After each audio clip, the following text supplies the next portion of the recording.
showtime.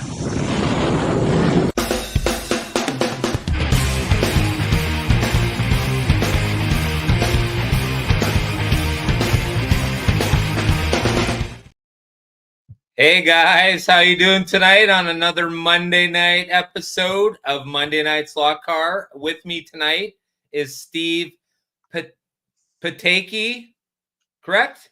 Yep. All right. Yeah, you can only say it wrong so many times, right? And yeah, then it doesn't you get matter.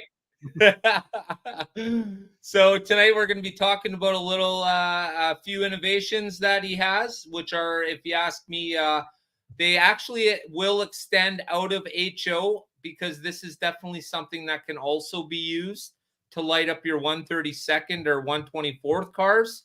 It absolutely transfers across. And this is where I'm kind of a little interested here. But as usual, let's have a look and see who's in the house tonight. First off, I want to thank everyone for being here. This is going to be a pretty interesting show. Okay.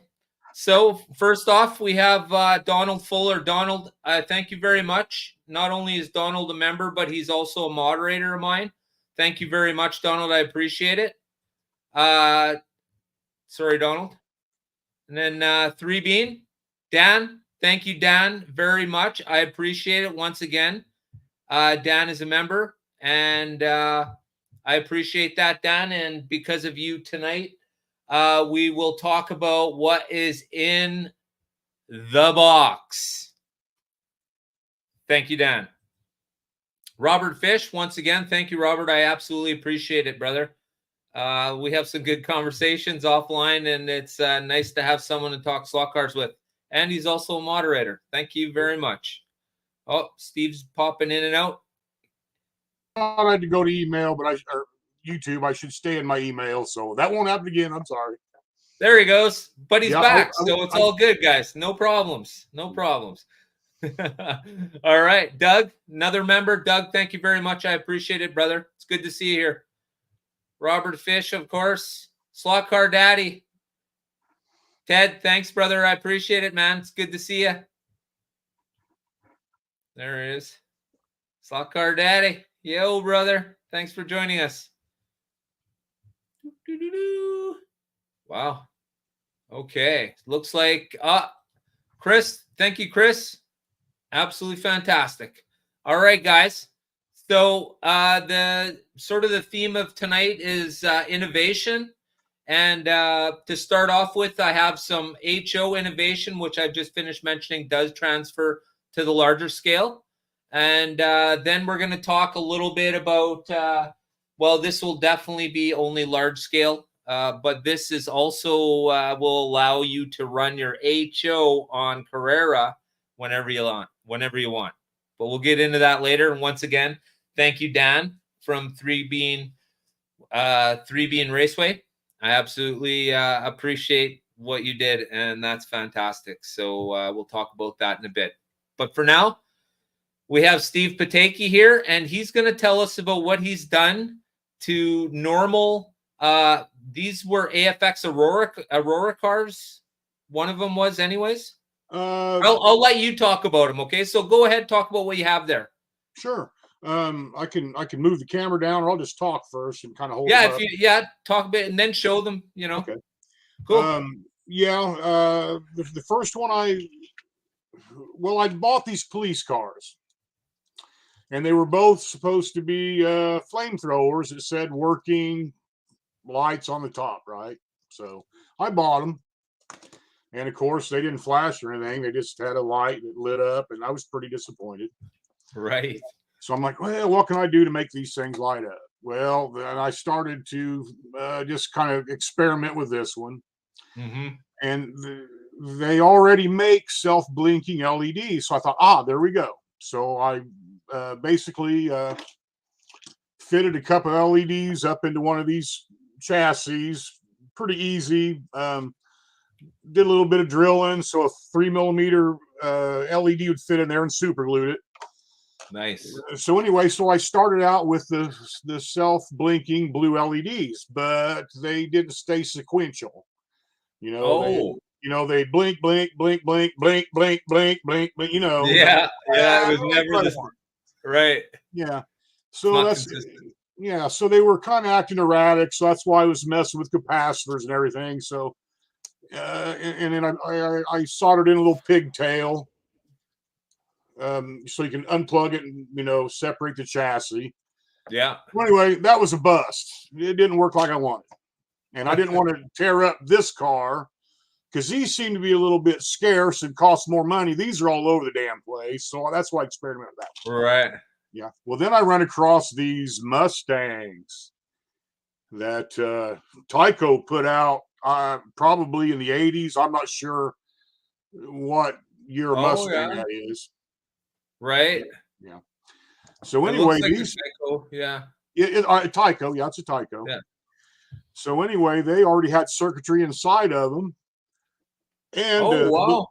and a little speaker for the siren. So I got a hold of one of these, and I'm a Mopar guy, so that's why I wanted to fit it into the police car. Plus, Yeah. just the LED sticking out the top of this didn't look very cool. This looked cool. So anyway, I got a hold of this thing. That's what you're after. You get that. Right. You get that out of the Mustang. As far as I'm concerned, you take the Mustang, throw it away. Throw it away. Yeah. Right. Okay. And then we're learning here. And then basically, I just sort of had to do a bunch of modifications to make that fit in this little chassis. Yeah. And you can see it don't fit where the shit right now. So All right. So basically, you gotta get rid of the LEDs, and you're gonna put different LEDs on it. Yeah. And so anyway, you just do a bunch of whittling, and then I got into this thing. So here we go. Oh man. Wait a minute. Sometimes it runs just like putting it on this track. Oh, that is something. Let me just shut the light off a little bit. Maybe the color won't bleed out as bad. Just for a second. We'll see if that's shows up any better. Yeah, you see, it looks a little more blurry. Oh, that's absolutely amazing. Yeah. Wow. So anyhow, that was like, hey, cool. That's what I was after. Yeah. And turn the lights back on. And it was a pain in the butt. Let me tell you that, because there is not any room up in there to do that. And what you said about the bigger scales, it'd be easy to get this in there, and all you need is longer wires to take the LEDs wherever you need them. I've literally thought about the space in the 132nd cars and certainly 124th cars is so big that you could literally put a battery powered light flasher in there if you wanted to, literally. Sure. Yeah. Okay. So, what do you guys think in the comment section so far about this car that you just seen? Is that not amazing or what? Like, really, I think this would drive our hobby if people had cars like this to buy. Absolutely fantastic. All right, Steve, what else you got, brother? Well, after I was successful with this, I'm like, hey, I had those Dodge vans because all my stuff's Dodge, and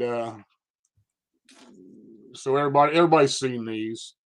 There's police version, 2 different colors of police versions, 2 different colors of the ambulances. Yeah, but those are 4 gears, correct? Yes. Yeah. I gotta reach over and get a screwdriver. For sure, brother. Hey, Pete, thanks for joining us, brother. Show Me Slot Cars, thanks for joining. And Anthony, thank you for joining. I absolutely appreciate it. We appreciate it. Thank you, guys. Wow, this is pretty cool. All right, here we go. Oh, here we go. This is a good question, Steve. Yeah. Go ahead. I can't read the things yet. No problems. Does it drop speed at all because of that? Oh, no. Well, no, probably added weight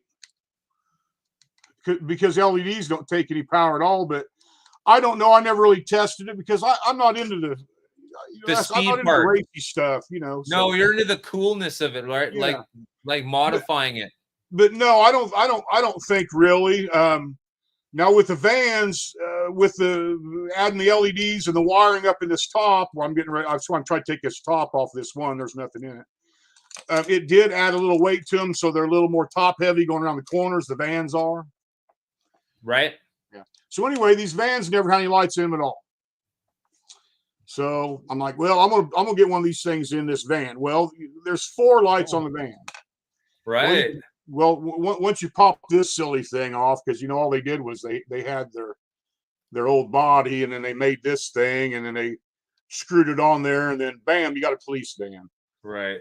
Well, you take yourself a hobby knife, and I just kind of scored around the bottom of this red and cut this red top off.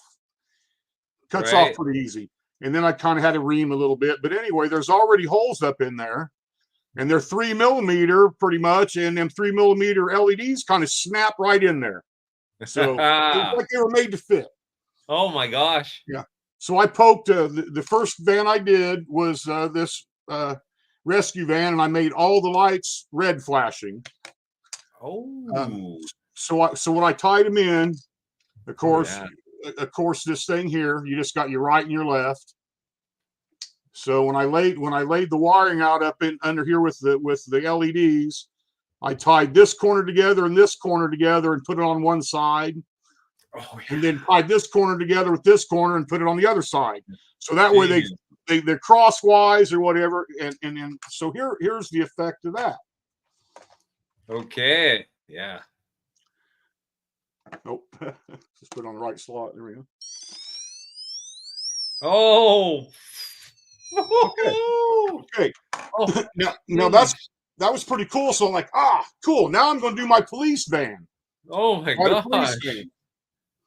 Well, the police van, I wanted to have blue lights and red lights, just like that. So, police red and blue.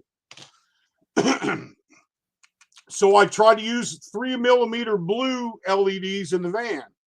And then I found out that the circuitry would not fire those blue LEDs. They take more power. Oh, is that right? Okay. So I'm like, shit, it don't work. Well, I thought, So I experimented a little bit. Mm-hmm. And I used my blue self-flashing LED. Well, actually, I ended up just using the self-flashing LEDs in this van altogether. And that allowed it to work because apparently it would go ahead and fire the blue with less power. But a happy circumstance was with the flashing, the self-flashing ones. In real life, it almost puts off the strobe effect like modern lights do. You'd see it more in the day. It don't flash quite as bright on the camera, but it looks better in person. Right. But in person, it's almost a strobe effect. And then here, let me make the red go along next to it. And the red's going to look a lot brighter because the reds are brighter. Oh wow. Oh, that's just amazing, man. Yeah. But in real life, with the self-flashing LEDs in this van, it's really cool. So there you go. So then I made up with the red, the blue version and my white version, and then the rescue vans. That's the first one I showed you. Well, then this one I just made with the self-flashing red LEDs in it, so it strobes too, like the other one, but there's no blue. And that's pretty much all I did. That's Pete from Show Me Slot Cars. Thanks for joining us, Pete. I really knew you would enjoy this one. You have that kind of tinkering brain. So thanks for joining us, Pete. But you're absolutely correct. This is very impressive. I remember seeing it on Kenton's Live, and wow, absolutely fantastic. I know the short time that he was on there didn't do these justice at all. And I got a hold of him because this really needs to be brought out. I mean, look at even the crowd here. The 132nd guys are finding this impressive too, because it does, you see, right up your alley, Pete. I'm glad you enjoy it, brother. This is right up everybody's alley. I mean, LED lights right now are at a place where what Steve is talking about, anybody could do this to any scale, right? So yeah. Thanks for joining us, Clint. I appreciate it, brother. So that's absolutely a great idea. Okay, so as well as Steve making these fantastic toys for us to oogle over, he also has another idea too. We want to talk about that a little bit, Steve? Your, your Yeah, it's all just in my head. I have no prototype or anything like that. I don't know if you've seen Kenton's live. I kind of showed this race set on his live stream. I don't know if anybody's seen these or not. These were put out in the late '60s, wow. and the gist of it is, here's one of the tracks. Is that three rails on one side? Yeah, there's a whole. Well, I'll get to. Yeah, it's kind of weird how they set this up, but yeah, there's the three rails on that one side, and there's a couple different cars. I guess these are probably hell, I don't know, 143 scale. I'm not sure. Yeah, they look a little bigger. Yeah, they're bigger than 132, and they've got like a little guide pin on each side. Got some tape there. These things are old. I ran them when a buddy of mine gave me these 30 years ago, and I had to do some repair on them, and I ran them a few times. They're really cool. But anyway, yeah, them three rails, we'll see the little pickup things are pretty wide, so it spans all the way across. So essentially, you're shifting gears, and then you're sending power through one, and the other, and then the other. So the idea is as this passes from one side of track, from one section, you get to a certain point, you need to shift into another gear to send power into another lane to keep it going. Or else, if you don't shift right, it'll stall because the power don't work out. So anyway, here the track come off of this thing, and it just shoots off of that, and it's pretty basic, but it's set. Oh, the shifter levers, yeah, they're in the box. I'm gonna put the shifter levers in there. Oh, this is what I was looking forward to seeing, what the shifter looks like. Yeah, well, I consider myself kind of smart, and I was trying to think of a prototype for me to make for the HO, and I'm thinking, the hardest part's going to be the mechanism, and where you're going to be pushing buttons, and da da da da. This thing is super simple inside. Basically, it's got four springs sticking up in a square pattern, and then your shifter's on a spring, and so that lets you move it around. Oh yeah, yeah. So you got power on this spring. And then as you move it through the gates, you're touching these other springs, and then it sends power to whatever is wired to that. So it's real simple. Yeah. I'm ashamed that I didn't think of something this fucking simple. My gosh, right? In my head. So it's anyway, crazy, my idea is I probably get loud, and I'm sorry because I get worked up, and so I'll try to calm down here a little bit. Yeah, you're passionate about what you do, brother. I get the same way. Mine drives my wife crazy. Now I thought their drag strip that Auto World put out was pretty cool. Yeah. But really all you're doing is you're mashing the throttle and holding on till you get to the end, and hopefully you don't red light. That's all you're doing. Yeah. Like, why don't they have a little shifty in there? Okay, well, here's my idea. They should. They absolutely should. It'd be easy for them, and I know they want to make shit cheap. So here's my idea, and they could actually make it where it could be separate. They could package it separate. Then everybody that's already bought one of them damn sets could buy this, and it'll work. Or they could package up new sets with this in there. So anyway, all you would really need to do is take a little 3-inch section, because that's going to be that's where you're going to make your modifications. So you'll be you start out the starting line, and you're already in first gear. So basically, you're just going to have your shifter in first gear. You're not really going to do that. So you're already in first gear, and then you can decide where you want your shift points, because that depends on where you put these little pieces of track in. and then now see, I can make this easy at the house with just using speaker wire. Well, that's not gonna fly for a track. And plus, I should have drugged one of them out. They got them pretty gray sides on that starting gate. Well, here's what they can do. They can make little 15-inch sections of that shit that would have the wires in it, so you could run along and then plug into whatever little 3-inch section you need to determine where you want your shift points. So anyway, You start out, you're in first gear, you hit the throttle, and then usually right off the bat, you're going to slam second gear. So maybe you make your shift point there, and then you better hit second gear, or your shift's going to stall because the power ain't going to the track anymore because it's cut off in that 3-inch section. And then you go wherever, then you grab second gear, and then you grab fourth gear, and then the race is over. Oh, yeah. But if you got the loop, you could continue in fourth gear and come all the way back around. Then they would just have to have another little dead section. So then when you got back to the starting line, you'd have to be back in first gear to have power again. Oh, that's to me, that would be just phenomenal.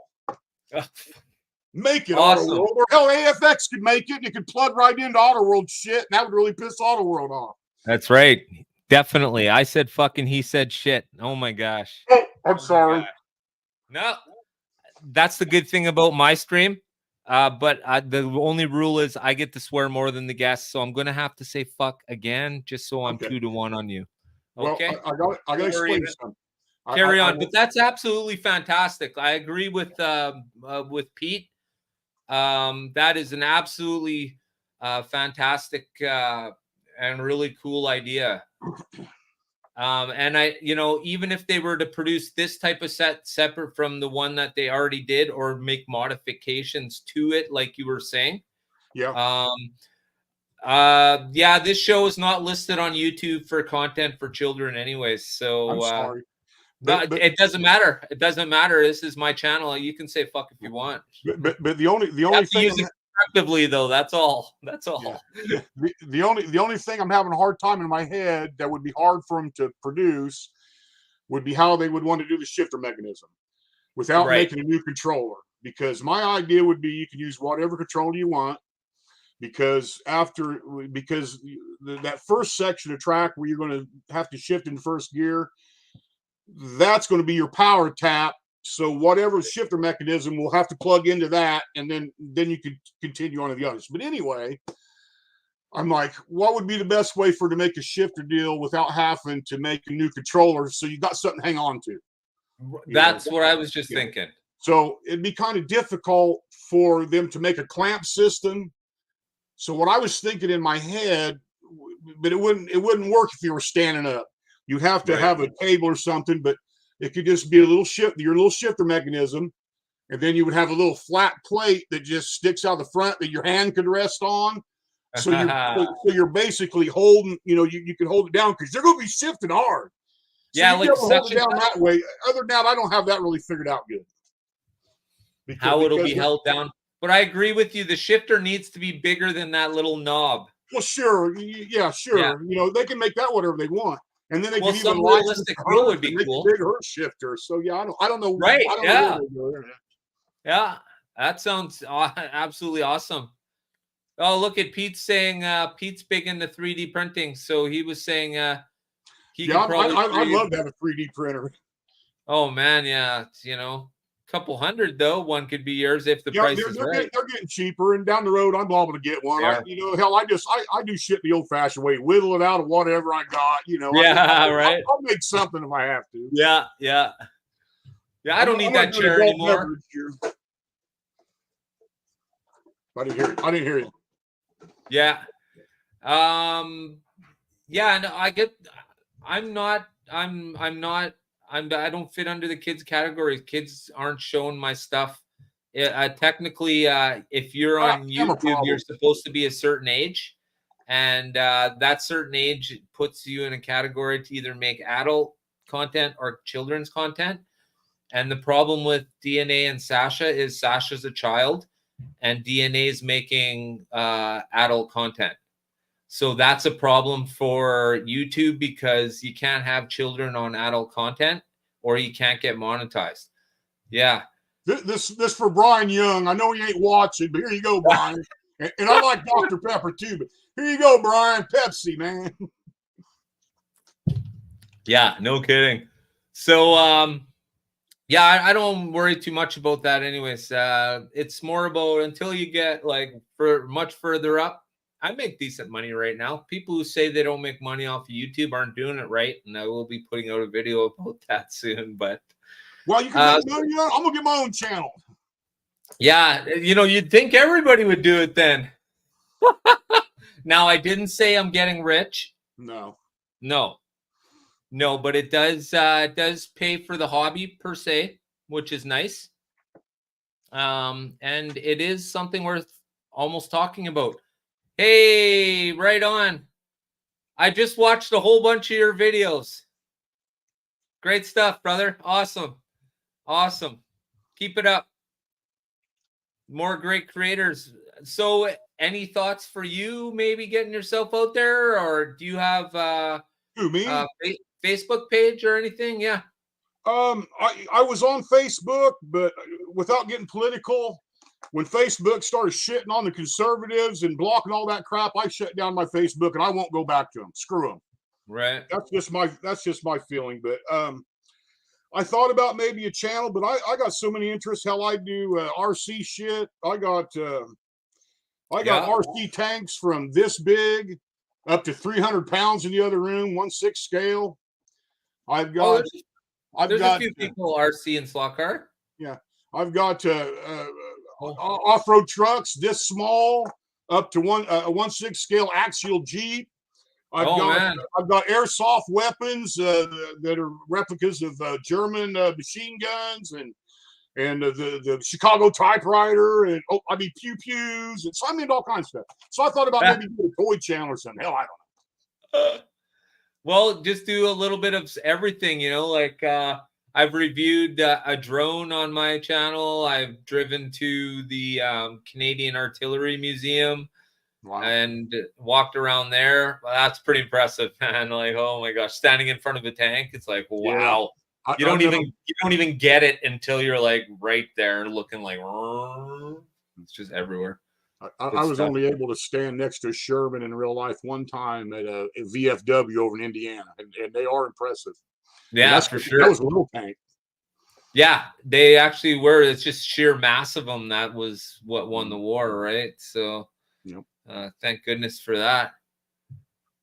Oh, what do we got? Anthony, I just started my channel. I have 2 on there so far. Are you talking about you have 2 videos, Anthony? 2 videos up so far? Okay, so Brian definitely stirred the pot harder than I ever did. Guy gets fans so much, needed to make 3 channels. Yeah. Oh my gosh. I'm trying to see how many people I recognize on here. Yeah, I hope I haven't offended anybody of these on other channels with some of my stupid comments I make. So. Oh no, man, we're all adults here. It doesn't matter, brother. I recognize Anthony Bateman, Senior. Hi, Anthony. Yeah, Anthony. Robert Fish, and I recognize his name. Hi, Robert. Hang on a sec. Let me roll around for you. Can you see a lot of you guys are into that 132, and I've got a few 132 tracks because they were Dodge themed. I got a Carrera Dodge set, and then another set I bought from Chrysler Corporation, but I'm mostly into the HO. Mm-hmm. Yeah. Yeah. Names. But like we were saying, though, it doesn't. The lighting of the cars, it only gets made easier as the scale gets bigger, right? Because the LEDs you're working with were. That's old school, right? Well, actually, you'd think they're pretty small. Hey, Daniel. I built this thing from a kit. This is a 1/35th scale RC Jeep. And it's got pretty cool lighting system in it. I don't know where the controller's at right now. I ain't going to fire it up. But this thing, let me get it open. It has got LEDs in the front park lights. Yeah. And in the back, and they are not the conventional LEDs like you said. These son of a bitches were smaller than a grain of rice, and I had a heck of a time soldering wires to it, but I persevered, and every damn light on this piece of crap works, but I'll never do another one. But anyway, my point to that is they've got LEDs so daggone small now that you can put them in anything. That's the ones that are lighting up my track, actually. They're so incredibly small. They're yes, you ought to try soldering a wire to one of them damn things. I did a bunch of them on here, and it sucks. Oh, I could only imagine, man. And they're so small. If you're not careful, you'll literally burn through them trying to solder them or what Yeah. have you. Oh, I so ruined crazy. yeah. I ruined several of them, but luckily the light kit gave you a Yeah. lot of extras. Right. Yeah. Yeah. And that's what I've thought about doing too, as well, is finding a really good lit up car, like a die-cast car that's lit up, and stripping all the lighting out of it And and just move it moving over. it across, right? Yeah. But that's something. So if you guys want to help out Anthony, he doesn't have a link, but his name is Anthony Bateman Jr. I'm sure it should be pretty easy to figure out who he is. So check him out, help him out, give him a little boost, man. Everybody needs help. Nobody stands alone. We're all here as a community. So guys, make sure you hit him up, please. And if you don't, well, you know what they say. You're very, very bad. Yeah. All right. Man, I'm making myself a note to go check his channel out when we close down for the night. That's right. I do the same thing, make it, because if I don't, then I'm screwed. Yep. Yeah, no problem, Anthony. Hey, brother, I told you I would help you out when you're ready to roll, and you are. So here we go. Everybody, make sure, and then once I find your channel, I'll add your link to this video's description. So if you guys aren't sure, come back to the video. Just give me time to put his channel in there. So yeah. Oh, Randy's with us today. Thank you, Randy. Fantastic, brother. Awesome. Oh, there we go. Anthony subbed it up, brother. We already got one for you. So who do we got? Oh, there we go. So there's one. Got to start somewhere. Donald, thank you, brother. Okay, so I don't know if you know. Do you know too much about the 132nd side of things, Steve? I watch a lot of you guys, so I know some. Yeah. Well, yeah. Okay. So do you know what's going on with the like the tech box, the slot box, the axle box? No, I don't know what you're talking about there, but I have seen the digital where you can change lanes and the pit and all that stuff. That's pretty cool. I like that. Yeah, that's Carrera Digital. But what I have tonight as part of the second part of this show is I think most of the people in the crowd, or at least a good portion of them, will recognize this item that I have. And Dan from 3Bean, if you're still here, brother, this is all you, my friend. Of course, what I have here is the axle box, the first generation. Okay. Now, the best part about this is it was donated to me by a fantastic member, Dan from 3Bean Raceway, my friend and member. Thank you very much. I absolutely appreciate it. And I'm going to get, I want to say, Sunshine Speedway has a killer video on how to install this. And so does Wildman. But what this does, for those who don't know, what this will do is it'll allow me to run my analog cars on my digital track. So what it does is the box just switches off the digital portion, and then I could run cars like this.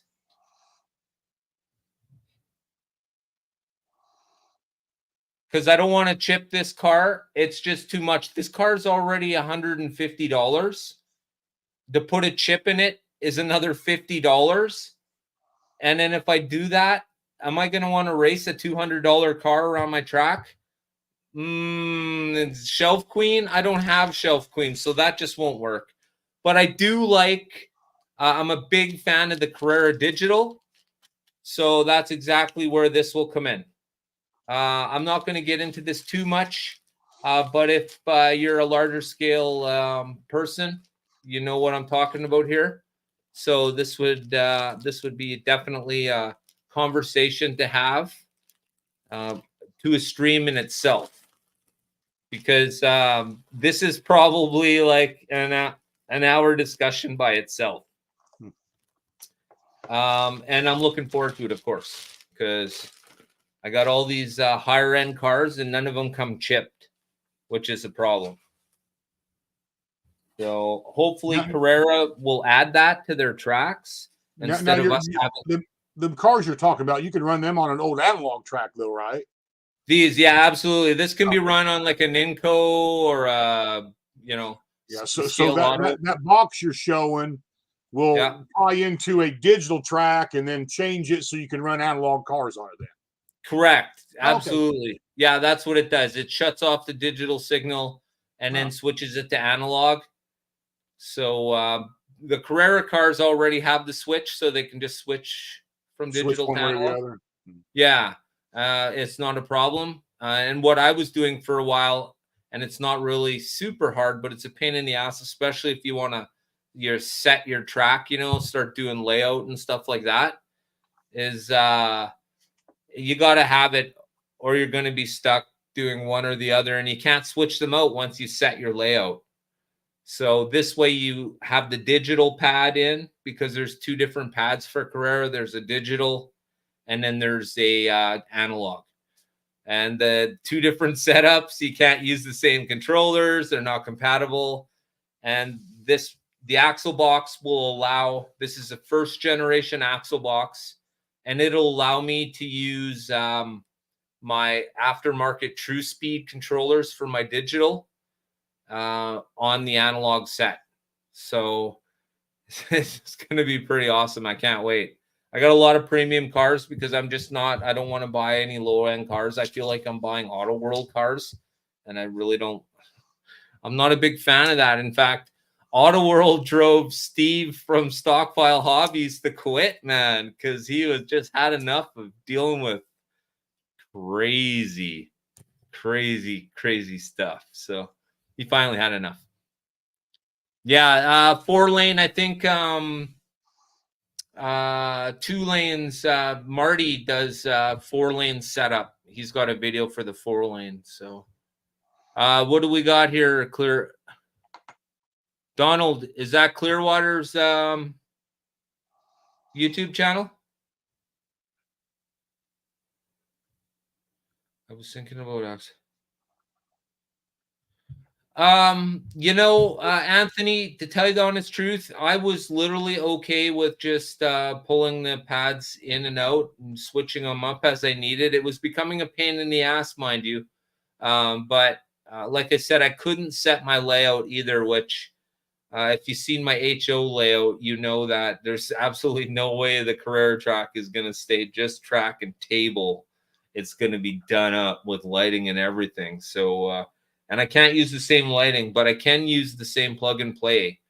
I just need to buy stronger LEDs because, like I said, the ones I bought for the HO track are like, holy, like take a grain of rice and cut a slice of that grain of rice. And that's what this bulb is. And they burn. If you're not careful, they just, they're done. Little LED bulbs, is that what you're talking about?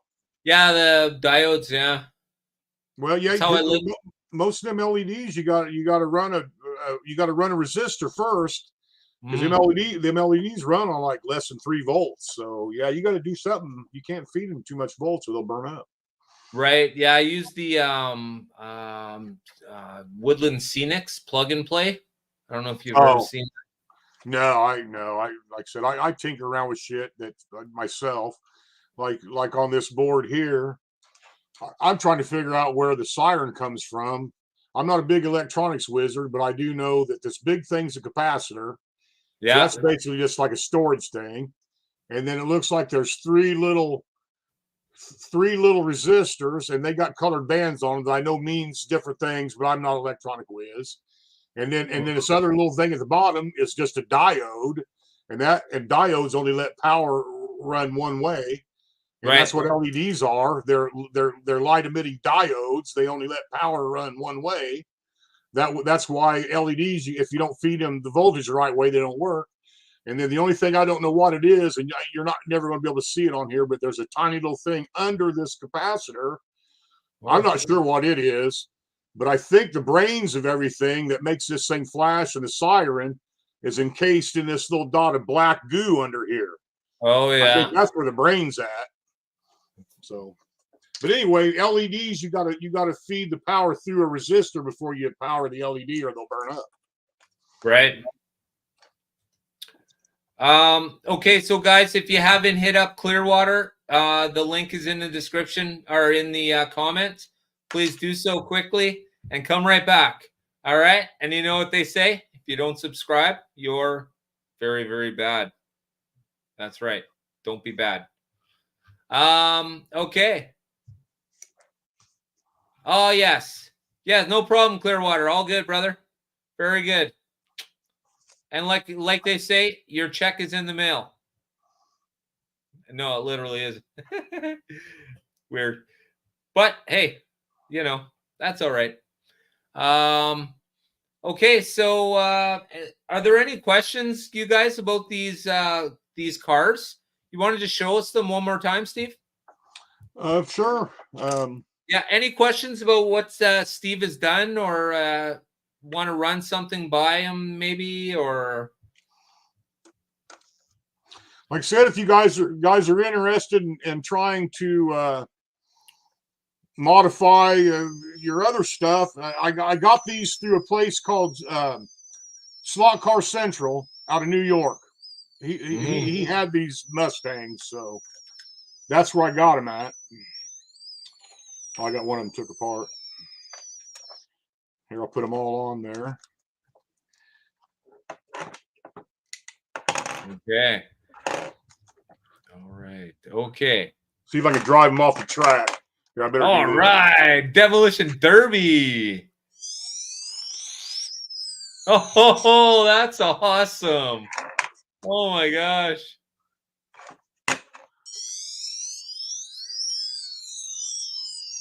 Yeah, I agree, Pete. That would be awesome, adding a siren to our 132nd cars, because we got pace cars with flashing lights on the roof, like sirens and stuff.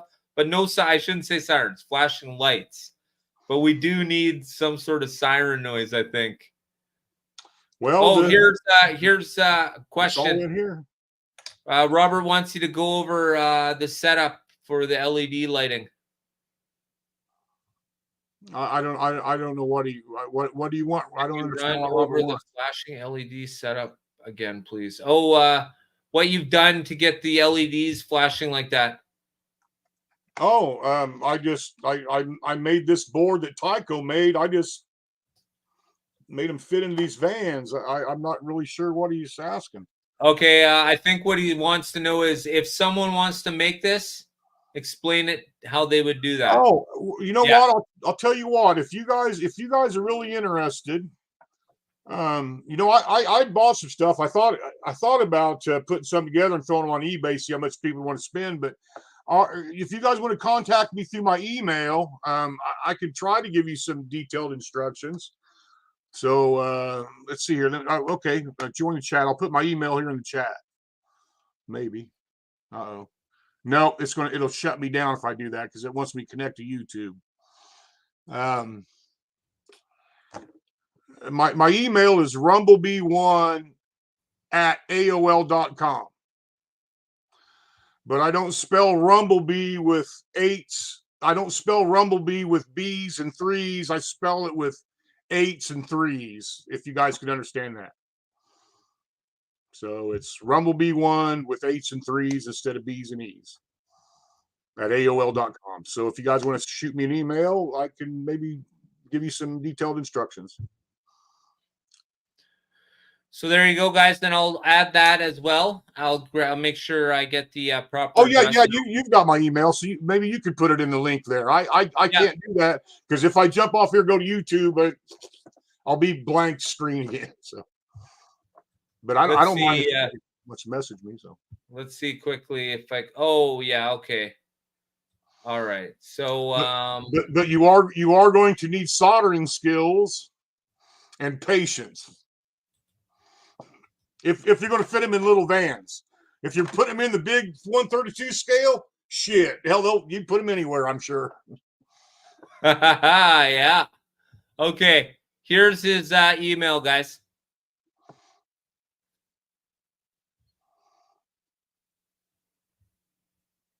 No, mine's the right one, Donald. I just pulled it from his conversation with me today. Like the Wonder Bread hat. Yeah, thanks, brother. Ricky Bobby. Ow! I want to go fast. Where's the cowbell at? Oh, the cowbell. Yeah, you can't go with it. Can't go wrong with the cowbell, hey? So Yeah, I'm sitting here thinking, how can I make a bell notification video that viewers will actually want to watch? You're gonna want that cowbell. Did he just say cowbell? I gotta have more cowbell. It's not a cowbell. I could have used a little more cowbell. All right then, hit the cowbell notification button so you don't miss any of my up and coming content. Woo! I love that. Me and the little woman loved that skit when it was new, and it's just kind of an inside joke for us for decades. We just love the cowbell. I even bought her one for Christmas 2 years ago with a cowbell beater so she can pound on her own cowbell when she wants. Oh, nice. That's awesome. Thanks for joining us tonight, Pete. Awesome, brother. We'll see you soon. I guess we'll probably next time it will be Saturday morning. Next Saturday, not this one. If you guys want to check out Pete's, Pete and Joe from Carrera have their Saturday morning cartoons. So make sure you check that out if you guys get an opportunity. It's a good way to start your Saturday. Hell, grab a coffee, watch these guys do their thing, be part of the community. It's fantastic. So, awesome. Very awesome. Here we go already. Ed Bad. Ed would buy one. I would buy one. I'd buy one. Yep. Absolutely. In fact, I would buy one and then I'd run it all over my track and push the shit out of it for you, brother. 2,700 people seeing your truck run around the track. I'm sure you're going to have more than one Ed Bad in the crowd. You know what I mean? Those trucks are awesome. But think about what you want to sell it for, okay? And then you still talking to me about these silly vans? Yeah, bro. That's why you're here. Otherwise, you got to go. Hey, I've only got enough shit to put together about a half a dozen of them, man. Oh, do you? Yeah, I just got enough stuff to put stuff together myself. Yeah. Yeah. One thing I forgot to mention, the LEDs sticking out of these vans were clear. Oh. So I took a Sharpie and just colored them in. So if you touch them, and plus I filed them off flat so they didn't look all rounded.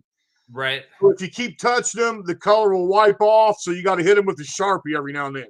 But the lights still flash red and blue inside. It's just there's no color on the outside. And I wanted them to look red and blue, so I colored them with a Sharpie. So.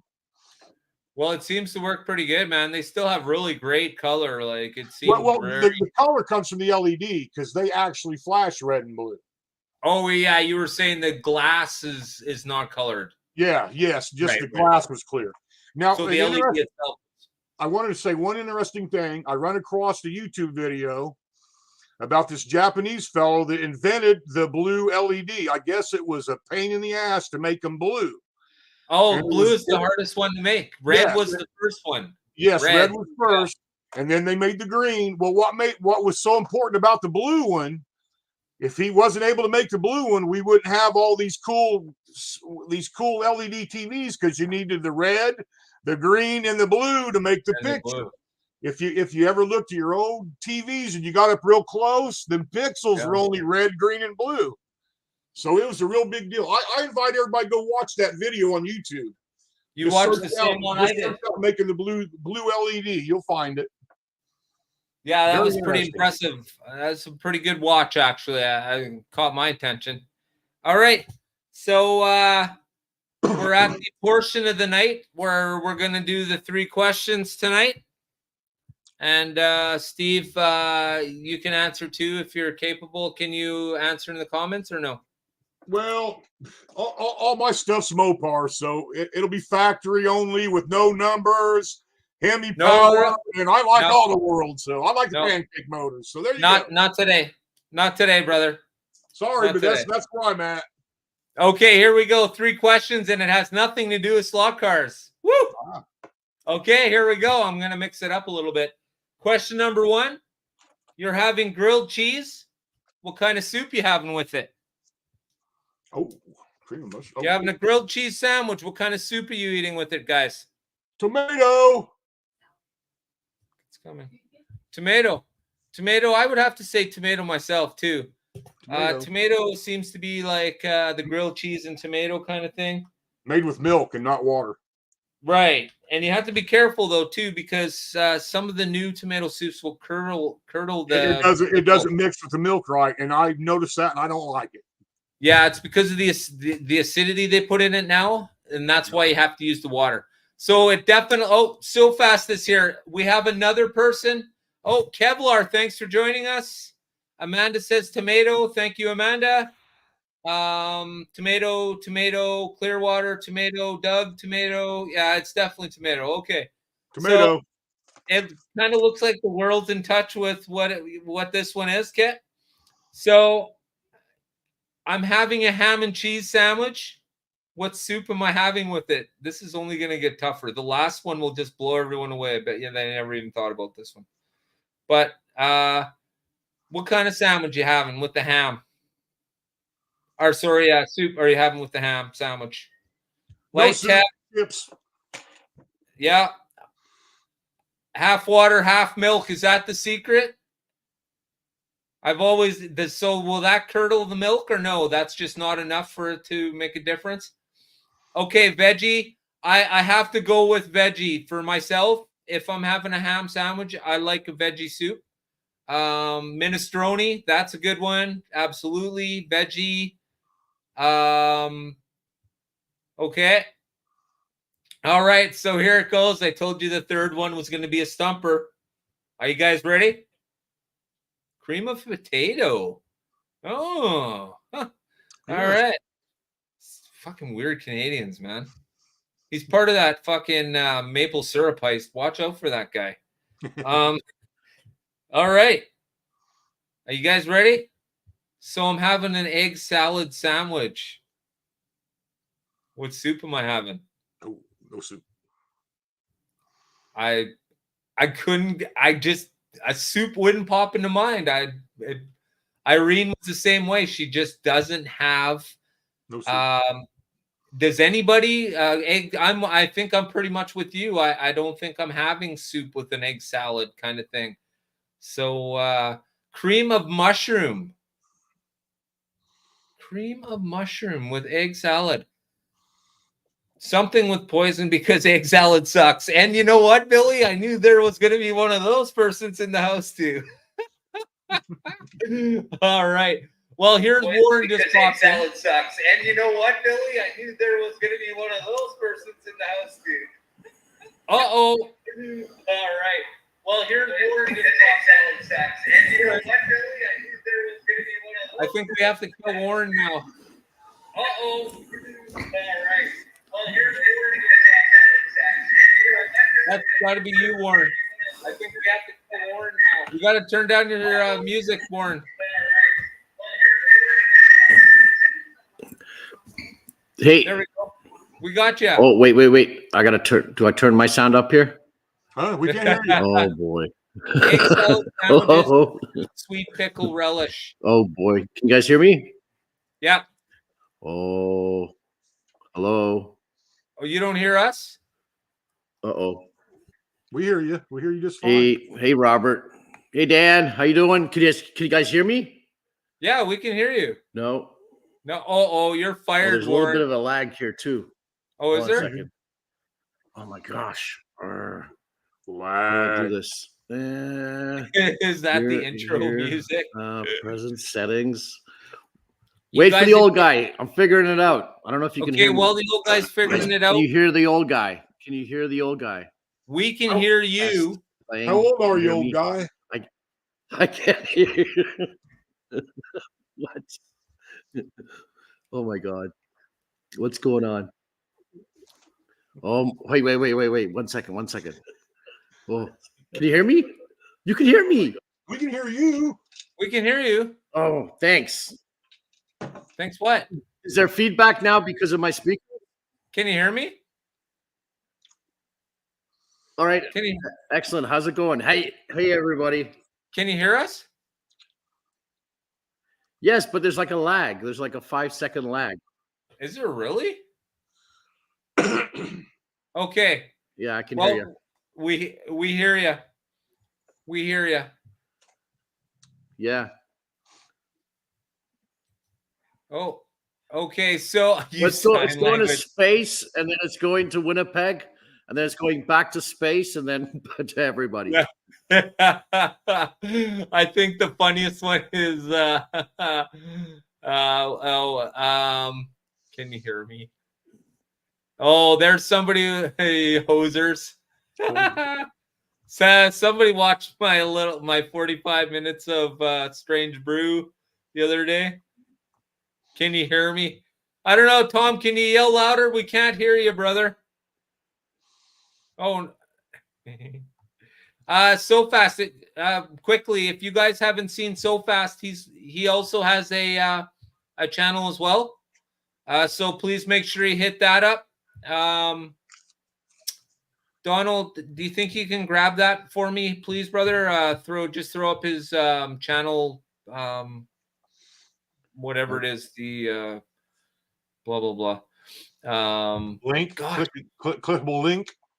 Yeah, there you go. There you go. I Thanks, wasn't Donald. so used to just dropping links everywhere these days. It's like here. Hey, Doug, how you doing? All right. So and we have Warren with us tonight from Light Tech Slot. Is it slot cars or slots? Slots.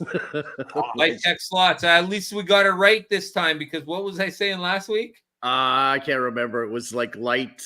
Yeah, it was like light technician or something. But it's I know everyone gets confused with the name, but that's what I had to go with because I had that all registered and everything. So, right. But, yeah. So here I'm a slot car vendor and collector, and here in Canada. And there you have it, large scale. And a hobby nut. So just love my 132s especially. So you're a little bit you came in a little bit at the end, and we had quite a long conversation last Monday, Warren. So I wanted to make sure that you had a little more time to talk about everything that's been going on lately. Yeah. Because I know as a vendor for Carrera, your palette has exploded lately, correct? Yes. Yeah. So actually, here I just got today. I've got, I don't know how to do this. I got 4 pages. So 4 pages of stuff came in, and going to be unboxing that tomorrow. Hopefully, I'll probably do it live at the shop as I do it. Or, so you're saying right now your stuff came in already? I've got Carrera Scale Electric. Yes, they're getting stuff in like weekly. So I just got BMW's track. I got the Speedway Champions back in because that was one we couldn't get with the high banks, right? Yeah, the analog set. So I got 2 of those. No pit lanes. Still no pit lanes. I'm still waiting for those. Pit lanes still. Bunch of cars. So I got some stuff. I'm happy about that. But not everything you wanted, though, right? Not everything I wanted. No, we're still waiting. They're saying, well, we should have most of it between May and July for the next big order, and then after that, we're looking at like some of the ones that like the Manthe Porsche. Everybody knows that's only coming in November, right? So we'll definitely they're probably gonna stagger it out over the year, And the Carrera. What about the NASCARs? What have you heard about them so far? Hopefully May or June we'll get something like the Darlington Speedway set or something, right? Because I've got guys just hounding me. Where's the NASCARs? Where's the NASCARs? Speaking of NASCAR, did you guys see from Texas Speedway this weekend? Did you see the finale? The car that won by 1 inch. Wow. 1 inch. I just seen it right before we went live, and I was blown away. I didn't have time to capture it, but wow! If you guys get an opportunity, check out what happened at Texas Motor Speedway this weekend. Oh my gosh, they had to literally slow it down. I've never seen such a thing. They must have been like man, we definitely got to go to video on this one. I mean, I've never seen it so close. They always look close, but they're never really close. They're like, half a tire away. But no, this was like literally, it's right there. It was, like I said, the closest finish I've ever seen. That's some tight racing. Yeah, the NASCARs look awesome. I think everyone's just excited for them. It's something new, and it's good to see some actual liveries. That was the Busch race, right? So that one happened Saturday night, I believe. Yeah, it would be Saturday. Yeah, man, that's pretty killer though. How close that was. So that's interesting. Okay, so sorry, Warren, don't mean to interrupt you, but no worries. Here we go. Fired up, brother. So what's happening? What do you think the new story with Carrera is going to be then? Because I know another Canadian retailer was also supposed to go live tonight, and they didn't because they were waiting on their stock from Carrera. But I don't want to intertwine the two stores, so we'll only talk about your store tonight. I know what you're talking about. Right, I know. Well, I'm sure everyone else does too, but we're not here to talk about. Well, I don't want to just talk shop. I want to talk slot cars. It's like, these things, they're just like we're all in the hobby together. We love the cars, right? Yeah. So what do you got? I'm trying to find out which one of the Ferraris, Mr. Slot Car Ferrari. Yeah. I don't know if it was the 333 SP or the F40 won the Michigan 24-hour. Oh, so, that's a nice looking car. Now there's a red one too. Like there's a couple different liveries for the 333 SP. And but yeah, he makes beautiful cars. That's absolutely amazing, man. That looks if you haven't driven one of these, you got to give it a try. You know what I mean? You got to add it to your collection. If you're an analog guy, if you ever want, I wouldn't necessarily chip it. You could though. You'd need a small chip like a Slot Technique or something because there's not a lot of room in the front there. But beautiful cars. I've got a Mazda that I chipped and I put red LEDs because you guys were talking about. I was driving home and I was listening to the live. So I heard everything and I was I saw his the LED kits there and everything. That's really cool. But I put red LEDs in my Mazda, my test car, because it had like the red accents. Right. And who makes that car? This is Mr. Slotcar.ca, Ernie Mazzetti. Oh yeah, okay. Yeah, boom. So right, that's where Ernie has a racetrack too, right? Yes, Scale Auto Racing in Toronto. That's where Pete and Raul and MP were, right? Yeah. They just went up there on Joe's field trip. Right. Yeah, Joe actually got his first one, so his first MP car. So yeah, he did Mr. Slot Car, whatever it is. Yeah, he did an excursion over there. So it's an awesome place, nice place. Wow. Just to go to a private track though, that would be really cool. Yeah, field trip for sure. Yeah. It was great video. It looked like they had a blast, man. How nice, how cool would it be, to drop in? Like I just had somebody actually email me and was like, hey, if you're ever going to be in Akron, Ohio, I'd really like you to stop by and do some racing. It's like, I don't know if I'm ever going to be in Akron, Ohio, but if I ever am, you bet I'm going to call you up. That's for sure. Yeah. Right. Well, let me know if you ever come down this way too, because I mean, I'm right here. I'm in Amherstburg, so Ohio's literally a mile from me. Look at that, eh? His freaking hair was burning off his head when I was talking about him. Who? Araris. Oh, there he is. How you doing, Joe? Hey, brother. Thanks for joining us.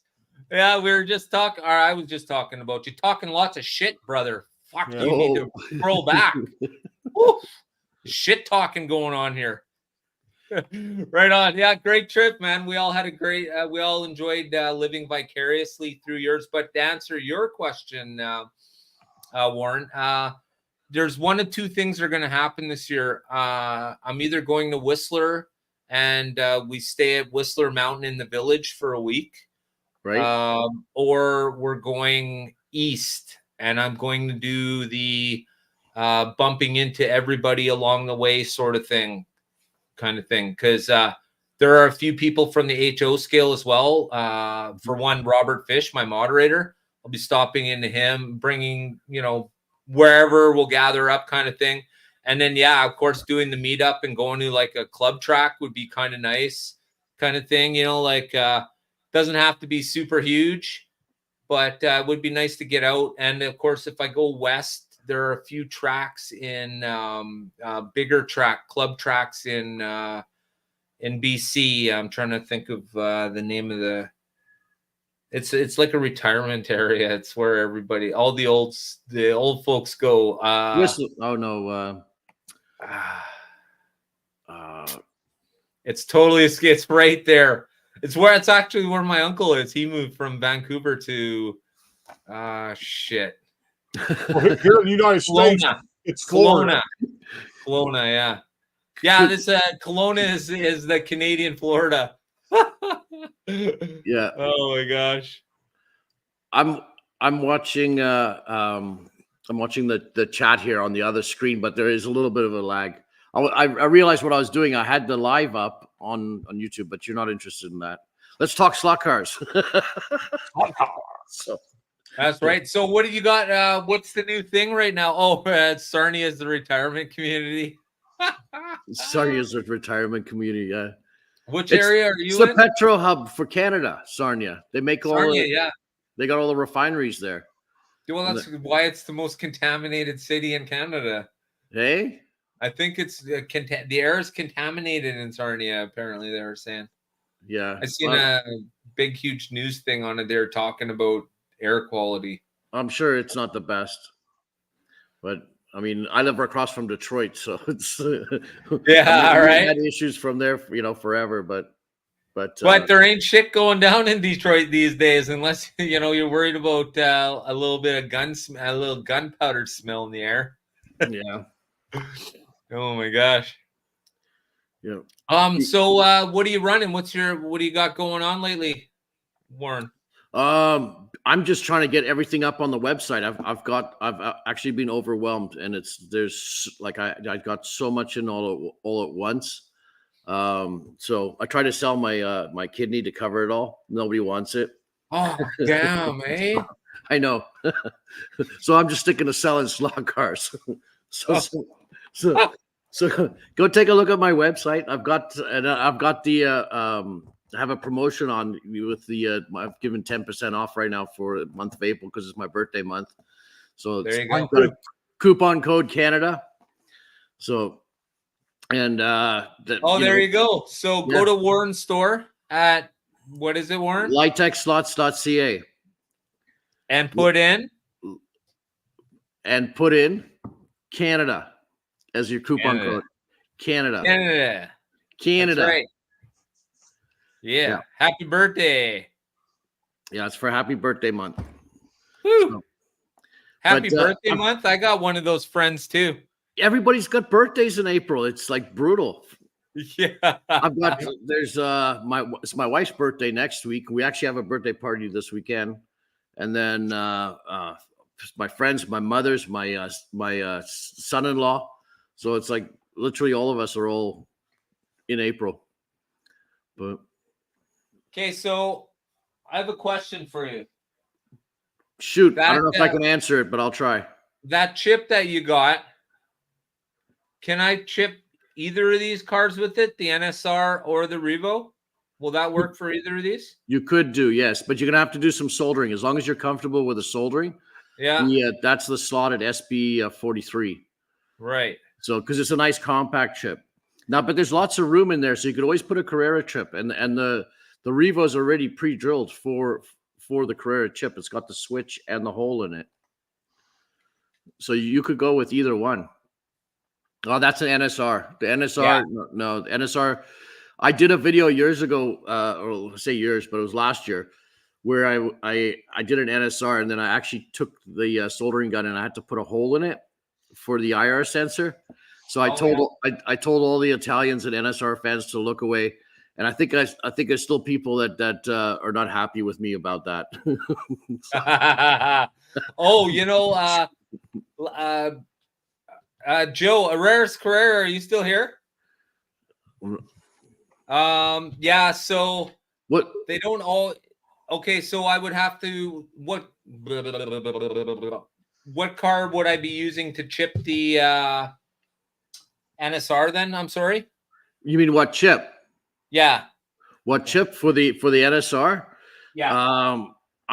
You would probably want to go with a slot technique or another chip, because you can put it right in because of the way the pod is. Mm-hmm. Because otherwise your Carrera chip would be sitting on the motor pod, right?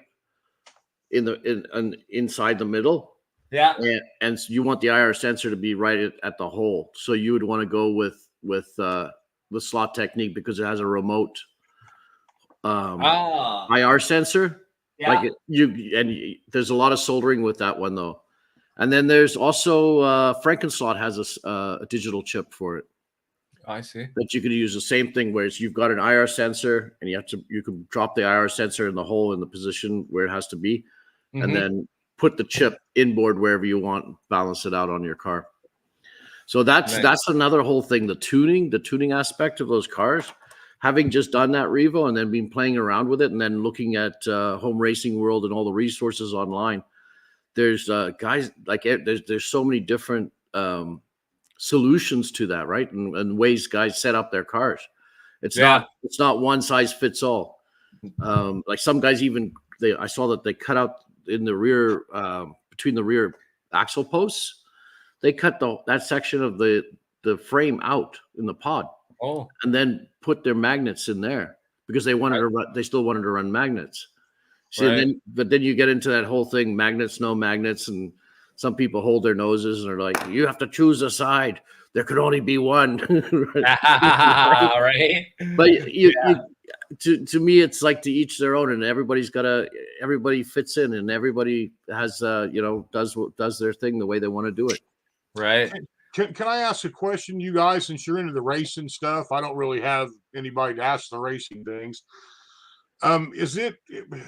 Would it be considered cheating, or is it legal if it's best to have your car as light as possible?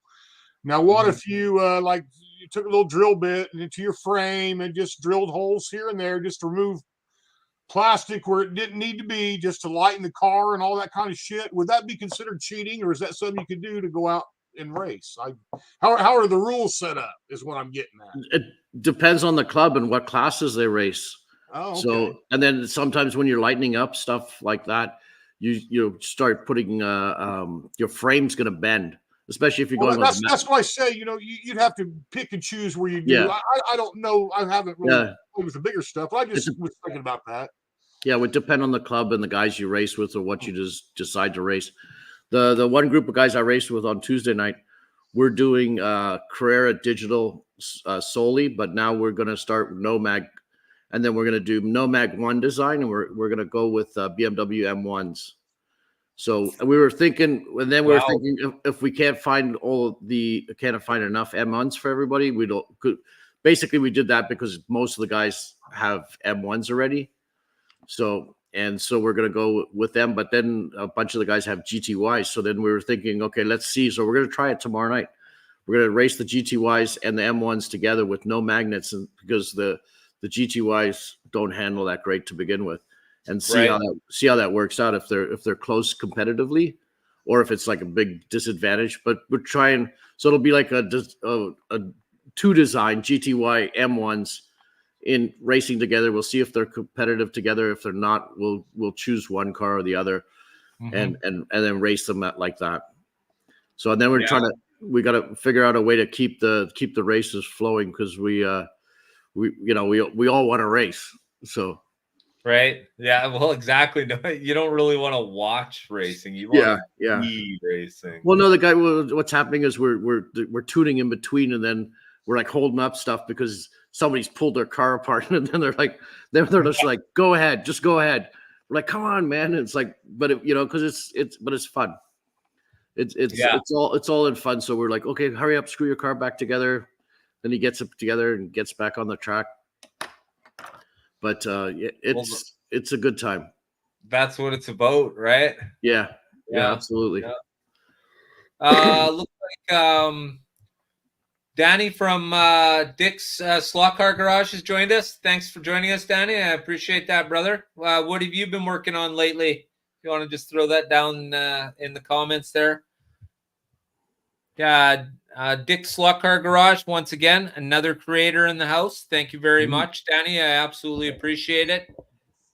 Chris, do you finally got a channel going yet, brother, or are you just mostly Facebook?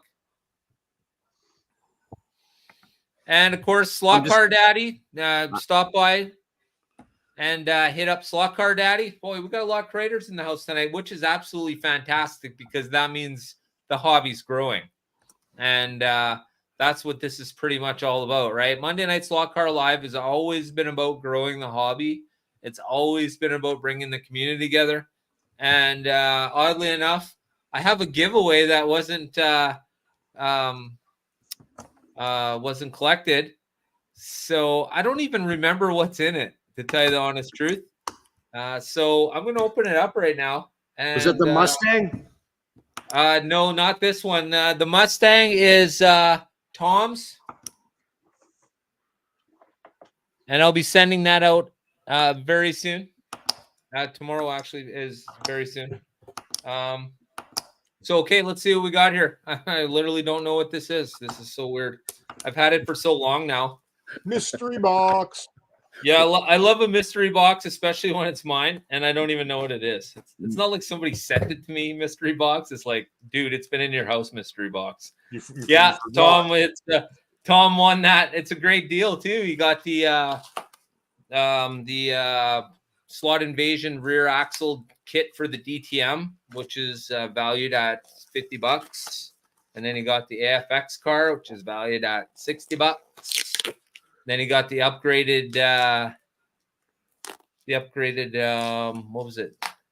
Axle bearings, not. Did you see Electric Dreams video where they took apart the Viper on the weekend? The race winning Viper. My mind was just like, it has independent front axles. On the HO car? No, on a 132. Oh yeah. Yeah. Oh, okay. I know what car this is. That's awesome. Okay. Well, what is it?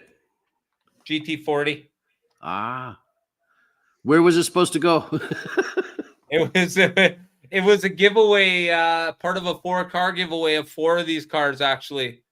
And I don't even recall who was supposed to have picked it up. But I'm going to give it away. Not tonight, but I will be giving it away.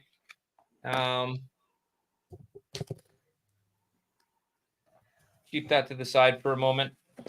I wanted to ask Steve, actually. So I have these, right?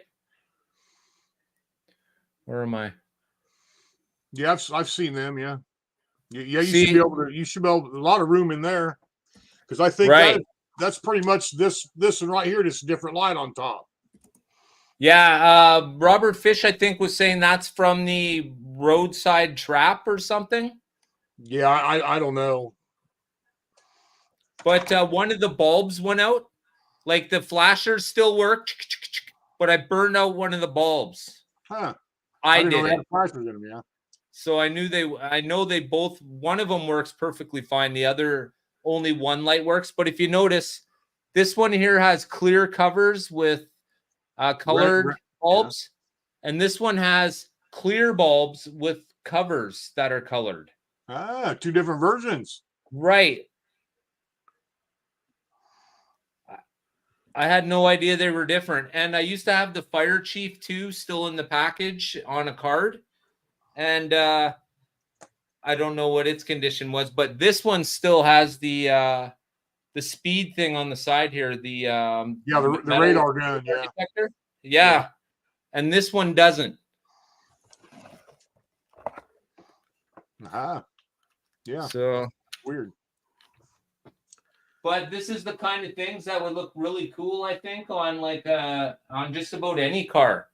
Really, if you ask me, putting lights on the cars just adds so much realism. And really, I mean, that's why we collect these cars, right? Because I don't know about you guys, but I can't afford any of these cars. Not for real, anyways, man. The closest I'll ever get is, this one right here. Firebird. Yeah. Yeah, because this Great. one's in my neighbor's garage right next door. Every time they open their garage, I got to stare at one of these minty. They never take it out. They never drive it. Well, they should take it for a ride every now and then, because sitting on them is just as hard as Absolutely. it needs to I run a little agree. bit. I agree. Yeah. Yeah. So it would be so nice. How fast do slot cars go? Scale speed. Yeah, it's scale speed could be 1,000. Auto AFX says 1,000 miles an hour or whatever. Yeah. On my if you put the track length into Smart Race, like when you program your track. So if you put the track length into Smart Race, it'll measure the speed at your lap time and then tell you what the scale speed is. And it's around, like for us, it's 267, 287 Oh yeah, kilometers.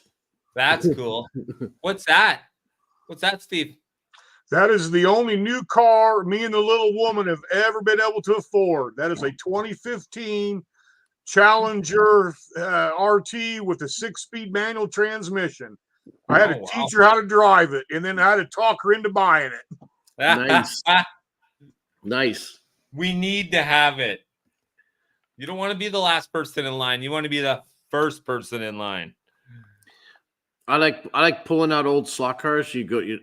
And then running them. I actually put a track outside today, and I'm doing a little project that's going to come up on for content. And anyway, so I don't want to give too much away, but I was outside with a track. I got a track on the patio table, but running with some of my old cars. Here's one of them. Oh wow! The old. Okay, now is this part of the we're not supposed to see, or is this the part we can look at? Because I got to tell everyone not to look. In which case, what do you mean? Don't look, anybody. This is take a look. This is an old Carrera GT.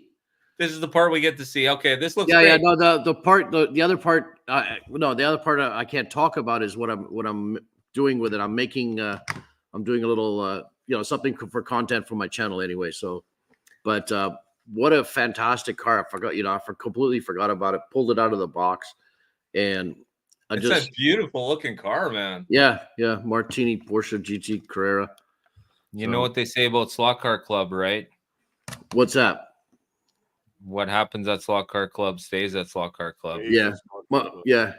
And if anybody tells you to stop buying slot cars, then you can afford the real thing. You don't need that negativity in your life. Yeah, that's right. Yes, they're not your friend. Get them out of there. Negative.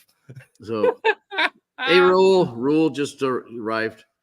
So, yes, there's Conquest Racing. Raul's in the house. Thank you very much for joining us, Raul. And guys, once again, another creator. Fantastic.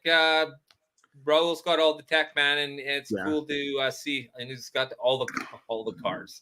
So awesome. Make sure you hit him up if you're not subscribed once again. Absolutely make sure. It's fantastic that everybody here can share. And once again, that's why I do this, because, man, I could only imagine, no Monday night for the last 2.5 years, I think would be kind of a strange place. I know some of you just found me, and that's because I've drifted from one scale to the next. But and really, slot cars is a slot car, especially if you're only looking at like Evolution. That's still just HO. It's just bigger. Almost everything relates. I mean, if you're looking at an AFX car, for example, that's a CAN motor. It's it's literally just a little bit smaller than what's in Carrera. Literally a little bit smaller is AFX. I'd actually thought of seeing if I could run a car on the opposite scales motor. We got to get there first, though, you know. So we got a few things going on. Yeah, that's true. This true statement. Odd one though. It was mud pulling on one of the fairs in one of the American summer fairs, and Donald was the moderator there. Absolutely kick ass. Got No talking way. to him before you know it. Here he is. He's my moderator. He's a member, and he enjoys the slot car content now. Bought himself a track, and this is all new since we met, guys. And just remember, that was last summer. So Wow. new people are coming in all the time, right? Like, I don't recall whether he's brand new to it, but he's back, right? Like so many of us, so many. Yeah. I know the story. That's why I ask everybody, what's your story to slot car glory? Because usually, I guarantee you, more than 50% of the people have a huge gap. And that huge gap starts where girls start. Yep. It's just the way life goes, man. Ain't no girl ever said, you look so hot with that slot car trigger in your hand. No, never happened. Never happened. But, you know, life happens, right? So, but the best part about it is we're all back, you know, so. Retired with fantastic. expendable money and jumping in. Well, that's the difference now too, right? Because back then we were at the mercy of whatever was bought for us. And now what we're doing is bringing our ideas from back then to now, which is the reason why, excuse me, which is the reason why I made the, my first slot car build was the SVR slot car trailer, because that's me and my brother had the most fun when we were young playing slot cars. Of course, that's not a slot car, that's a train set. But that's my brother there with my papa. So, Yeah. you know, it's it just always goes on.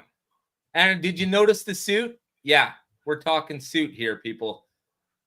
We're doing hobbies and suits. So yeah, that's sort of where I'm standing on. Gosh, holy! Go ahead, Morn. I used to play pool, and back in the day, I remember like they used to have they had like the championships in the mall because they would have game week. Right. Yeah. For whatever, like you go to the mall, it was always like stuff was always happening at the mall. So I just remember playing in pool, and I had to have a bow tie and like a jacket, either a jacket or like you say, a suit to go play pool at the mall. You know, during the game week at the time, it was pretty hilarious. Yeah. So, but yeah, Raul was saying he's glad you're on YouTube more. And yes, I saw that. I thanked him. That's awesome. Fantastic. Thank you, Raul. You've gone a long way since you got started there. Well, especially your channel, man. I mean, it's just out now, but I mean, it's going, right? Yeah. You got to start. See, the whole thing is you got to build the back catalog, and you have to really, you know, want to ride the slug, I call it, because you're not going anywhere fast, and you just have to sit and wait it out, right? It's really, especially, you know, you get to a certain point, and then you start feeling like things are rolling nicely, and then you'll stall out again. Now, I don't know if this is a YouTube thing where they're trying to see if you're going to quit before they start giving you money, before you get your 1,000 subscribers, right? Is this guy going to quit? Is he going to be one of those?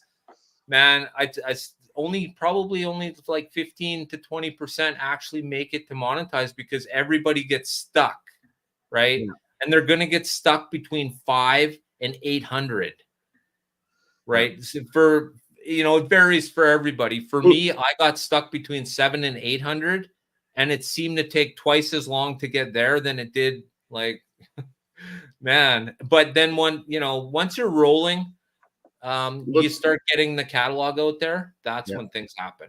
Yeah, no, keep going at it.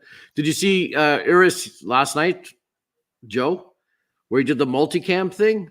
Yes, that was awesome. Jen. Yes. Yeah, and the reason. Excuse me. So the reason why I asked if Carrera was still here is because I wanted to tell him that I didn't really see the loss to his wife because I was busy looking at the Kylo Ren poster in the background. So you got one that didn't actually see that loss, brother. Oh, that's funny. Good racing, though. Totally Yeah. enjoy it. People say the same thing about when me and Irene raced too. It was it's pretty fun. And you know what? You're doing it anyways. Like I always say, videotape it or take pictures, put it out there. This is YouTube. If nobody wants to watch it, then they won't. But that never, ever happens. Yeah. So, yeah, Clearwater is very close. Now, how close are you? Man, it's got to be very close. Yeah, Robert. I think Robert's probably right, though.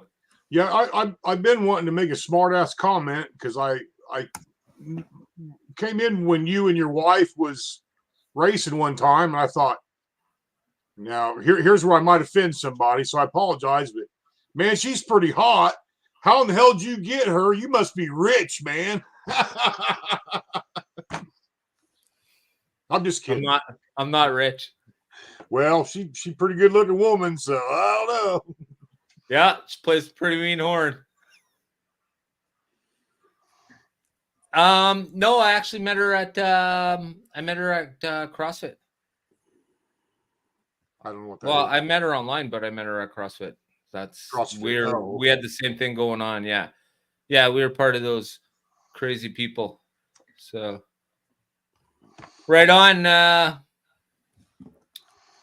PNW Dad, thank you very much, brother. I absolutely appreciate it. Keep up the good videos, my man. That's absolutely fantastic. And I hope everybody's hit up PW Dad. Or once again, you're Go very, check very him. bad. But go check him out. Make sure you hit him up. Third leg was attractive to her.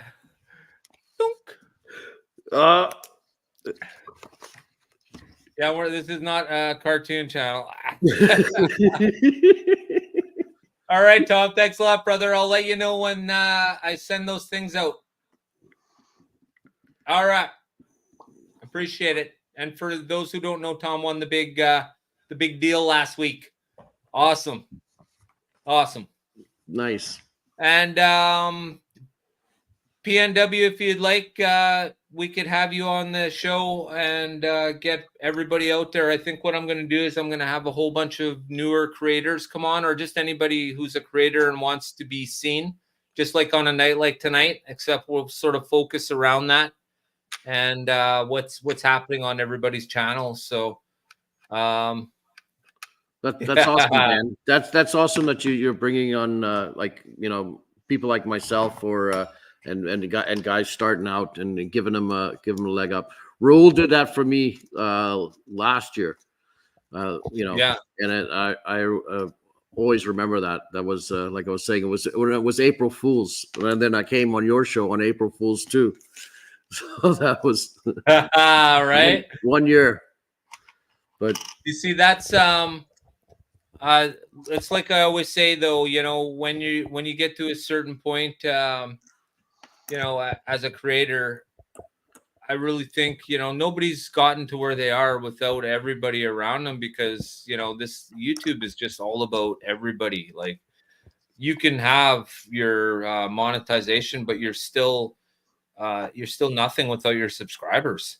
Absolutely. You're absolutely nothing without your subscribers, right? And in order for that to make sense, everybody has to share everyone's subscribership, right? I know some people think, give them content, right? You know, and then and of course that builds motivation as well too. Mm-hmm. You know, we have a fantastic bunch of creators lately, and HO and in large scale. It's absolutely fantastic. Excuse me. So lots of people have just come up now, and we're at the point now where lots of people more are about to get monetized. And I remember Mark from Mark's Slot Car Garage. He's HO, does a lot of higher end Viper cars and that kind of thing. But I remember him saying, like, he's a very laid back guy. He doesn't get excited. He just seems sort of like on the level, very cool, very honest. But he used to always say, like, I don't even care. It doesn't matter. And once you get there and you realize that, hey, it's probably paying for your hobby, it becomes slightly important. And now he's got his regular weekly now, and he's doing his tech videos, which is which is pretty cool. So just that kind of thing, you know what I mean? So, and then trying to make content for both larger and smaller scales too is not as hard as I thought it was going to be. Let's put it that way. So everything pretty much transfers over, except how some of the motors are built, literally. And larger scale have a few extra parts like the bushing bearings and that kind of thing. But otherwise, you're still working on a pinion. You're still working on a rear shaft with the gear attached to it.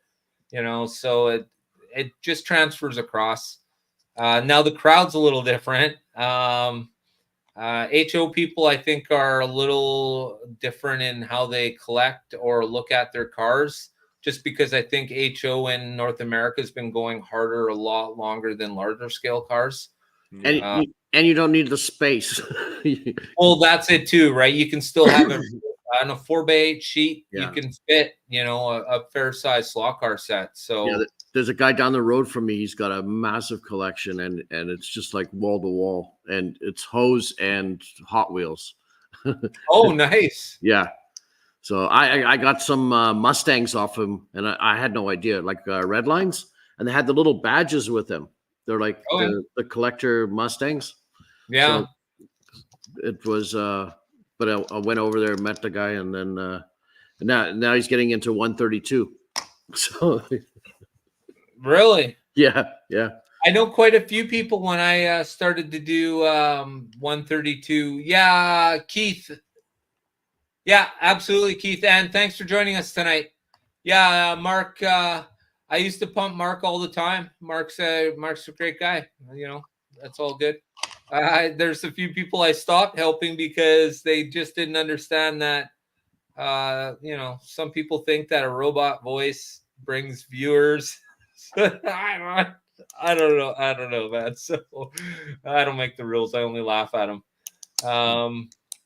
Yeah, absolutely. Make sure you hit the like, guys, if you're liking what you're seeing. Even if you don't like it, hit the thumbs down. Frankly, I don't give a shit, because a thumbs up or a thumbs down still gets looked at the same way. That's what some people don't understand. Do you see that? Does it show up that they did a thumbs down? I'll see it. Oh yeah. I don't know who did it, but it doesn't matter. What YouTube looks at it as just purely an interaction. Yeah, that's all they want. They want people interacting. Yeah, it doesn't matter up or down. Like I said, I don't give a fuck. You don't like me? Well, then give me a thumbs down. Hey, everyone's an asshole. Give me a thumbs down. You know what I mean? Like, it really doesn't matter, because either way, you're interacting with my channel, and that's somewhat some people don't understand. You thumbs down me because you don't like my video, or because you're an asshole and you think I'm an asshole. Well, we've already clarified the fact that I'm an asshole. So unfortunately, we won't be replaying that video. You need to use Dennis O'Leary's song "I'm an Asshole." I'm an asshole. I'm an asshole. Yeah. Make a bit. Well, that's always been me, Anthony. You've been with me for a long time, brother, and that's always been the deal. So, I lost being a solid person and 100% honest and trustable. Lost me a lot of viewers because I'm not mushy. I don't wear a unicorn colored helmet. I don't eat fucking strawberry pie. Oh, maybe I would eat strawberry pie. Strawberries. Never mind that then. But yeah, strawberry pie is cool. Everybody's strawberry pie is cool. Yeah, rhubarb, strawberry. Rhubarb, fight me. Yeah. There we go. Yeah, strawberry rhubarb pie. My grandma used to make that. Yeah. Oh, he's Aries and an asshole. I'm an asshole. I'm a Leo and an asshole, so that's an interesting combination too. I'm an Aries. Maybe I'm the last. Everybody's an Aries. Thanks. You're all assholes. C&W Dad. Oh my god. Oh my What's god. that? Jeez. Geez, So comments. Raul's trying to get us back on track. Thanks, Raul. Keeping it real. He says, Dan, what is the next car that you're looking forward to? What is the what? Sorry. What's the next car you're looking forward to? Oh, the next car that I'm looking forward to, I have to do the review for the Toyota, and then I will be ordering the Which one? I have the yellow and the green one, the Toyota GT1. Oh, yeah. I've been sitting on it for a while now, so it's time to get it out because I want to start taking pictures with it, and I can't do that until I get it out of the Revo box. So it's going to be another day, another Revo day. Love it. It appears YouTube has changed the format. What is this? Every slot car is special. None of them. Yeah. Well, when you sit on a pile of them, Billy, you look at them a little different, I'm sure. Sunday Slot Cars, Steve, is another Canadian retailer of Carrera slot cars and Skill Electric. Yeah. So, Billy's the regular Canadian, and between Billy and Warren, Canada is completely covered now with 132nd and 124 slot cars. I just got this is on its way to me. The Toyota SRC Gozo Racing LMP car. It's like a spaceship. Does that one bend? Yeah, it almost looks like two pieces. Huh? No. The front, it's like a LMP car, just like the GT1. Oh, okay. Yeah, it's the front end of it's orange, and the back, I don't know if I can do that. Oh, I see. Okay, so it is like it's orange like the Peugeot, right? Yeah, so it looks because that's the cockpit section, and then it's got these giant like canards on the side of it for the channels the air out from the wheels, I guess. Then back into the back, probably through a wind tunnel. So, hey, Daryl, thanks for joining us, brother. Yeah, there's probably a lot of names here, both small scale and large scale. Thanks for joining us. I think I've seen you on Marty's stream. You Canadians are fun. And it's Monday night, so we can't even be drinking. We've got to work tomorrow. If this was a Friday night show, we can't drink. It would be unhinged. No kidding, eh? I'm retired. I don't work tomorrow, so I'm going to drink. Oh, fantastic. Oh, there you go. Cheers. And we all know what I do in my pastime. There you go. Yeah. And that's done. And of course, that was the banana flavored liqueur. What was it?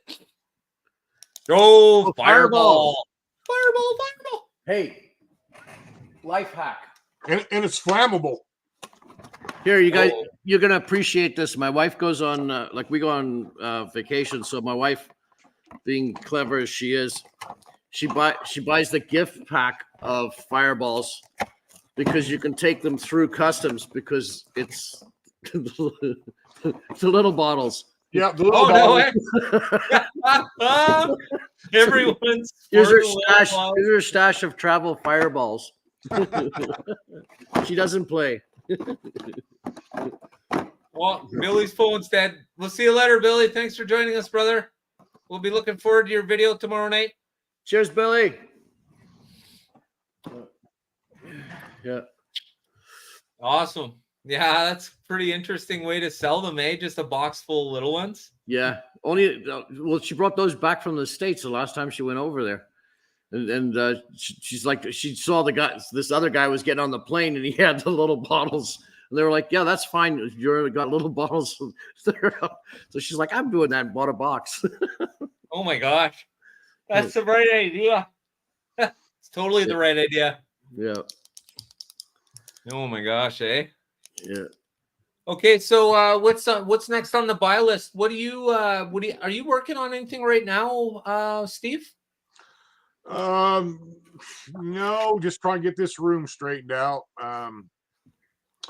This was a storage room till a few months ago, and so I still need to do some painting and get some shelves up. And my table's not even finished. The boards aren't screwed down, so I really need to get back on that. And now it's summertime, so now there's yard work and shit to do. So, but I'm retired, so I'll pick at it. Right. Yeah. But as far as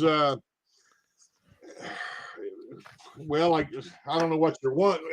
Here, this is kind of what I'm working. The latest little thing I'm working on. I showed you the little 1/64 scale RC vehicle. Yep. I don't really like the bodies. Actually, me and Robert Fish were talking about these. That's an RC? Yes. Yeah, they're really cool. But what I'm trying to do, I don't really like the body, and I got a lot of grinding yet to do, but I'm trying to make, this is a 74 Blazer. I'm trying to, I'm trying to make, I'm trying to put this body on one of these damn things. That's what I'm messing with right now. But these things actually come with little cameras that go on the top. And nice. And they've got like a first-person view goggle. So you drive these things around outside with the little camera on them and watch through this thing. They're pretty cool. But it's not a very good goggles because it's just like a big screen in front of you. So it's hard to focus on. So I hold it away to look at it. But yeah, these are pretty cool. And then I'm tinkering this together so it'll have a better body than that thing. Right on. But nice. Nice. That's cool. What do you got going on, Warren? Basically trying to get all of this stuff that I've received up on the website, and that's like full time for me right now.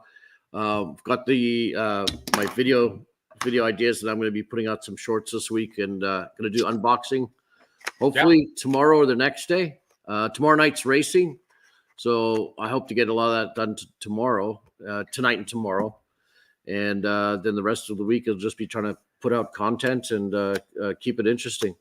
Yeah. And stay dry. Like we get 4 seasons right now, right? Because it's spring. So this morning it was cool in the morning. Then it was, you're stripping off layers by noon. And then 5 o'clock, the sun went down, and I was outside still. And I was like, damn it. I had to go put my toque on, throw the sweatshirt back on. And then by 7 o'clock, it was freezing cold again. So, and for us here, it's finally getting warm. All the snow's gone, and we're supposed to get 1 centimeter of snow on Friday. So we'll see how that works out. Yeah. Crazy. Totally crazy. We got the first tornado in Canada. Yeah. What's that? We got the first tornado in Canada. They like officially, there was a storm in March, and we had lots of hail. It came through Ohio. All the storms come through Ohio, and then but it produced a tornado. It went through here, but nobody you have to wait for Environmental Canada to do all these assessments and all the rest of it. So we didn't even get a tornado warning. We didn't nothing. There was just a storm warning, but nothing about and high winds. And so eventually today they announced that was the official first tornado in Canada. For 2024 season hit us, and it was a mile. It went for a kilometer and a half, a mile, and it was 100 meters wide. It tore up some trees and took a roof off of a place. So holy cow, man! Yeah, that's crazy. Yeah, and for myself, the big deal for the next week will be the installation of the axle box. Yes, that's number one. Well, first it'll be make the video for the GT1, then it'll be the axle box installation, so that I could finally set the track. The track shape is set now, and this is the way it will be. I've ordered some borders. So that I can now get it down, and Clearwater's helped me out with that, brother. Thank you very much. I absolutely appreciate it. So what I'll do is I'll wait until I get those.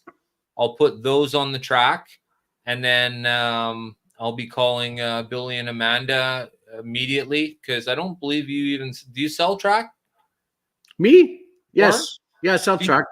I just don't have it all because I've got Billy. If you want, like, I've always sent people to Billy if they want like the accessories pieces and all the curbing and all of that, because I don't carry that. I carry cars and tracks because I've got length and breadth. Like I've got Scale Auto, Slotted, Mr. Slot Car, Revo, Scale Electrics, Carrera, Fly.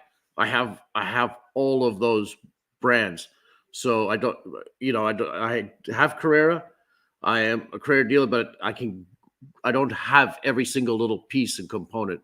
And Right. and I don't think he does either. Sometimes he has to order them in, and we've all been waiting for stuff to come in. Like I've got orders in for all the lane changes, pits. There's everything, and it's still we're just waiting for that. But if you're looking for particular curb pieces, he might have it. Give him a shout. Yeah. Wherever you can find it. There's a couple of good places in Ontario and Quebec that I deal with as well, that I'll buy from. So there's always, if you can't find it, like give me a shout. I'll point you in the right direction. If I don't have it, I'll try and help you find it. I'm not going to be mean about it.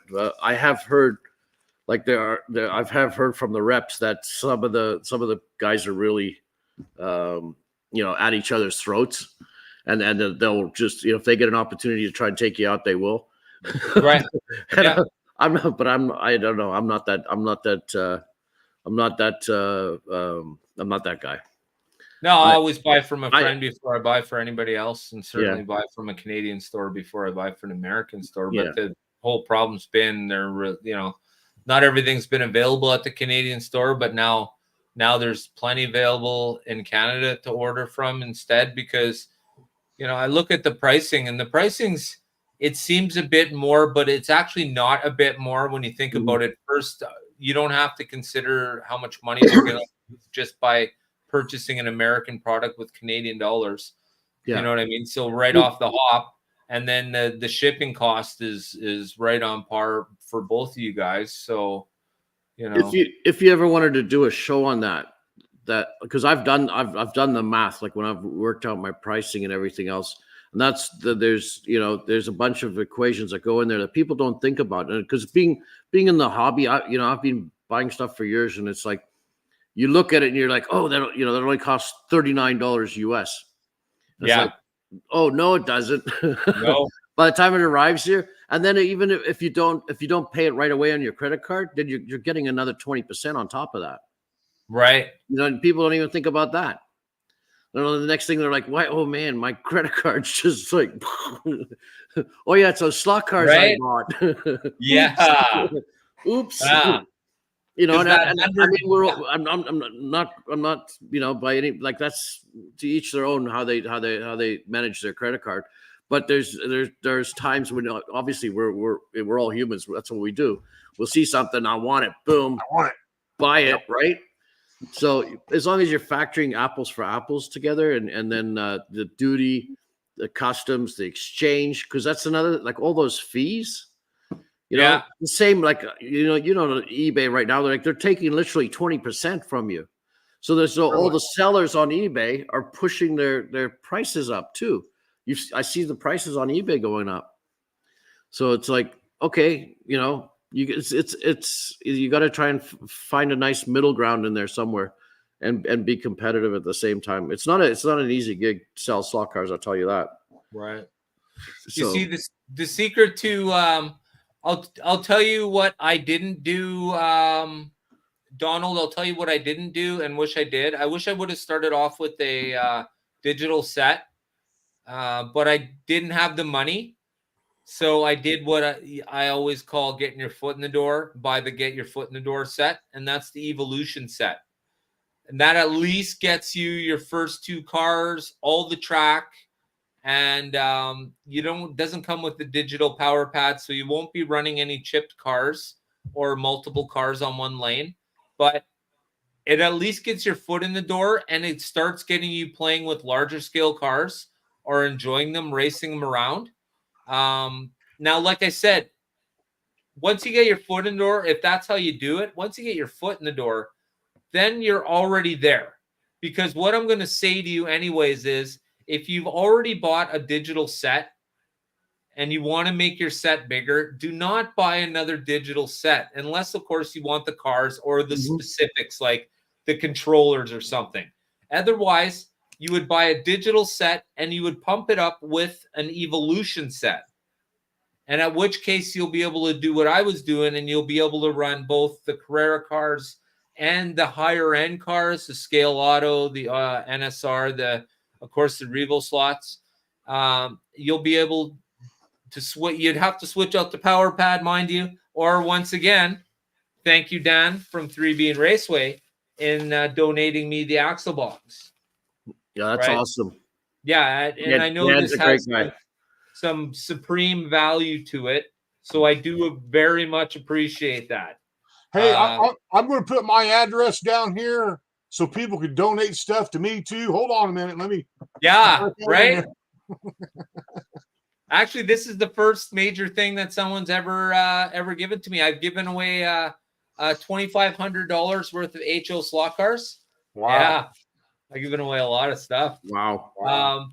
But this is the first large value something that anybody's ever given to me. So I completely appreciate it. And Dan's fantastic. Dan picked it up because he thought he was going to switch back and forth. And he's just so into Evolution right now that, I would have bought it from him. But it's fantastic. People do fantastic things. This hobby's great. People help each other out. They do things right, because this is the first generation. It's black, even it's not even red, it's black, so it's the first generation one. He got it, didn't even open it up, it was just literally sitting there. Got in with 2 Evolution sets, all 3 for that's just how you go about doing it, right?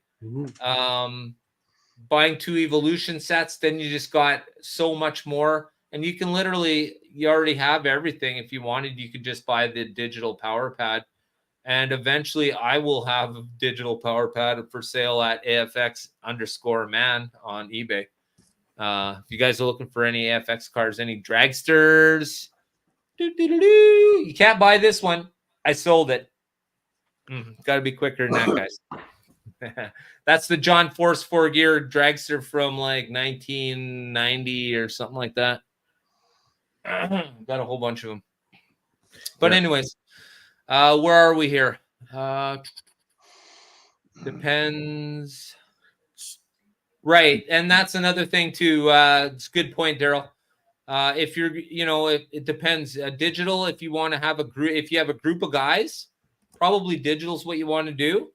Or if you find yourself just racing by yourself, now, I always say you can't race by yourself, but when you're by yourself with Carrera, you can race because you can set the car, your opponent up to race against you, the ghost car. So, and of course, you could do what Steve does, and what I do to make my HO videos is I literally I use a twist tie and tie the triggers down. And that's as ghost cars you get for AFX, unless, of course, you have the Ghost Racer setup. And you can still find those all the time. There you go. The Ghost Racer set. Wow. Oh, that's awesome. Yeah. So there you go. That's exactly what I'm talking about. If you have the Ghost Racer set, then you have already a robot racer, which is very high tech for its time, actually. So, yeah. If you ever tore one apart, there's nothing high tech in there at all. Right. Super simple. The problem is they use really, really expensive copper, like really pure copper, and it gets corroded, or not corroded. What's the word I'm looking for? Carbonized really fast. And sometimes the switch Yeah. for the speed on the Ghost car doesn't work right because you just literally need to clean the contact. Yeah. It's so It, old. it oxidizes. Right, that's the word, oxidizes. Yeah, absolutely.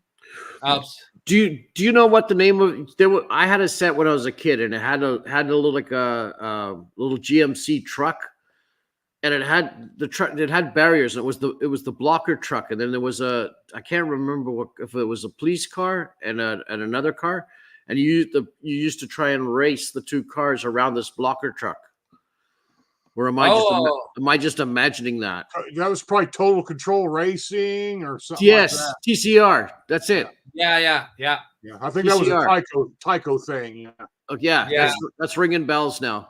Yeah. It didn't Total do Control so Racing. good. The idea was pretty solid, but the problem was the cars would always slam to the wall on the outside. Yeah.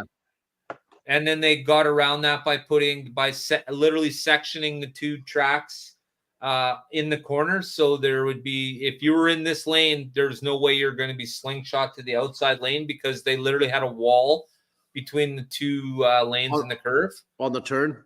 Yeah. It was a great, like I said, it was a great idea. I have a few of them. Robert Fish actually sent me a couple of them as well. It's a great idea. It just really didn't work good. Lots of people got it to work. Apparently they worked really well when you had long stretches, because then the car can stay in the lane or what have you, but I never owned it. I do know. I have no experience with it either. Yeah. AFX had slotless with blocking cars. Yeah. What's this? No, TCR was the one that I had, and then I had the Dayglow set with the 917s. So Daryl, are you racing at? Is it Cincy Slots? Are you part of the group that Marty races with? That's pretty cool, actually. I like listening to Marty's story about the track. Yes, he said yes. Donald. Yes. Okay. Cool. Yeah. All right. That's cool. Yeah. That's. I always like listening to that stuff. Vicariously living, because one of these days I'm going to put myself inside of a professional track, but that day hasn't happened yet. I just have this 13 by 10 HO slot car track with 3 tracks attached to it, and this 9 by 20 Carrera track. But I haven't actually been, here we go. Sorry. You guys the answer to this question is not necessarily. A Viper is a high-end car. It has a lot of downforce, and that much downforce with all the clicking. Now, you can do small adjustments that will make the run a little bit better. And I've heard people putting copper tape over their HO track on the rails has helped make things smoother. And I do own a fairly big size of roll of the copper tape, and it does work pretty good. I've made the drag strip, the 3-lane drag strip. There's a video of me making that. So the copper tape does work good. Yeah, Viper cars are much better on a router track. Like any of the higher end HO slot cars are not really made for the plastic track. Viper has an extreme downforce because of how fast they're going. And what actually happens with HO track, the connections, it pulls the track apart. It actually rips it apart, because what happens is, it's weird. The magnet is already on the other section of track while the wheels are still on the last section of track. And what happens is it push it apart. Literally rips it apart, tries to rip it apart. Yeah. And that's why when you look at Mark from Mark's Slot Car Garage, he's got the Viper track. And he always talks about the Viper cars. Like for me, I could buy the Viper cars and I could review them like I already have.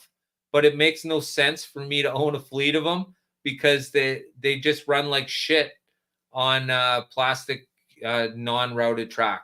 Really, if you're going to buy a higher end car, then they have to be on a routed. They really need to be on a routed track. I know people will say what they say, but for your complete enjoyment and the way they're meant to be used is they got to be on a smooth they track. have to be flowing, right? That's why European speed trains use one piece of track. It's not like we do here in North America where we're putting in 40-foot sections of track at a time. Yeah. If they did that with a speed train, it would be off the tracks instantly. It's the exact same thing with the Viper.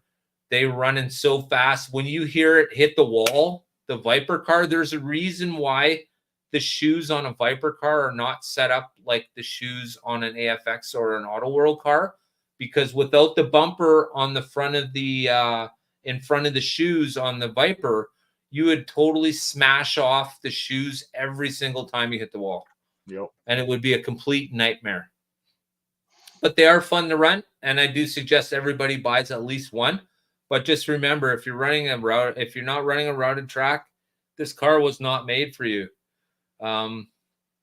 Just to be honest, I've always been honest, and I'm being honest now. They're fun to run, but the whole thing is the standard AFX or Auto World track. You can't even run a Viper anyways. It chugs because there's not enough power going to it. So what it does is it grabs enough power to shoot it forward and then stops and then does this exact same thing. So even if you turn up the adjustable power packs, it won't power them? No, AFX goes to 22 and the car, it's all about the amperage at that point. AFX is like amps, 0.8 amps or something like that, and a Viper needs 1 point something amps. So it was the weirdest thing. That's just it, Daryl. Okay, now this brings me to a really good question, and it's great that Daryl's here because I know obviously he's a little bit into the 132nd or the 124th. Excuse me. But on a club track. So we're all slot car people here, okay? Now, involved in the tuning. Now, would you guys say that magnets are involved in tuning? I don't know about tuning, but they're involved in keeping the car on the track. Now, when I talk about magnets and tuning the slot car, now if you're Viper, or do you mean the magnets that make the motor run itself? Well, there's that, and there's also the downforce magnets. Well, that's yeah.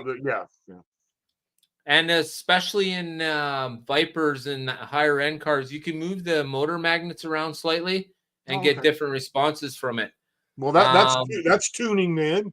Give it a little more downforce in the ass, or bring it a little more to the front to put more downforce on the front. That's tuning, right? And that's how I look at it too. Anytime you adjust the car, the chassis, that's tuning it, because otherwise it's pure stock. So pure stock. And for Auto World, you could do a few minor adjustments. And for AFX, for me, it's always been just drop a level 42 magnet in it, and your enjoyment level instantly changes because the car actually stays on the track. And fairly extensive testing. So, wow. Hang on a sec before we go any further. Let's try this one. Thanks for joining us today at Slack Valley Racing. I want to thank all my subscribers. I want to thank everybody for watching. Maybe if you're watching and you're not a subscriber, you can help out. Hit that like button and subscribe on up. We have a lot of new releases coming, and you're not going to want to miss out on any of them.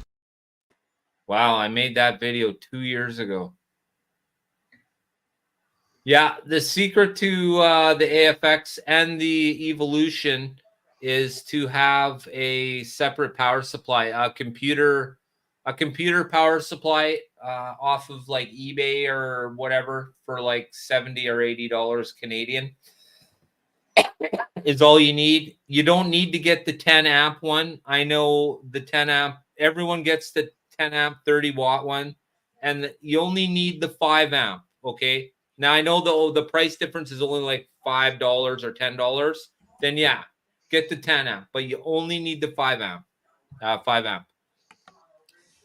Just heads up. And you really only need 2 amps if you're going to be using it to power your AFX track. You can buy it. It's a little one. It's about this big, and it's got a little knob on it. You can run your AFX or Auto World track off of that.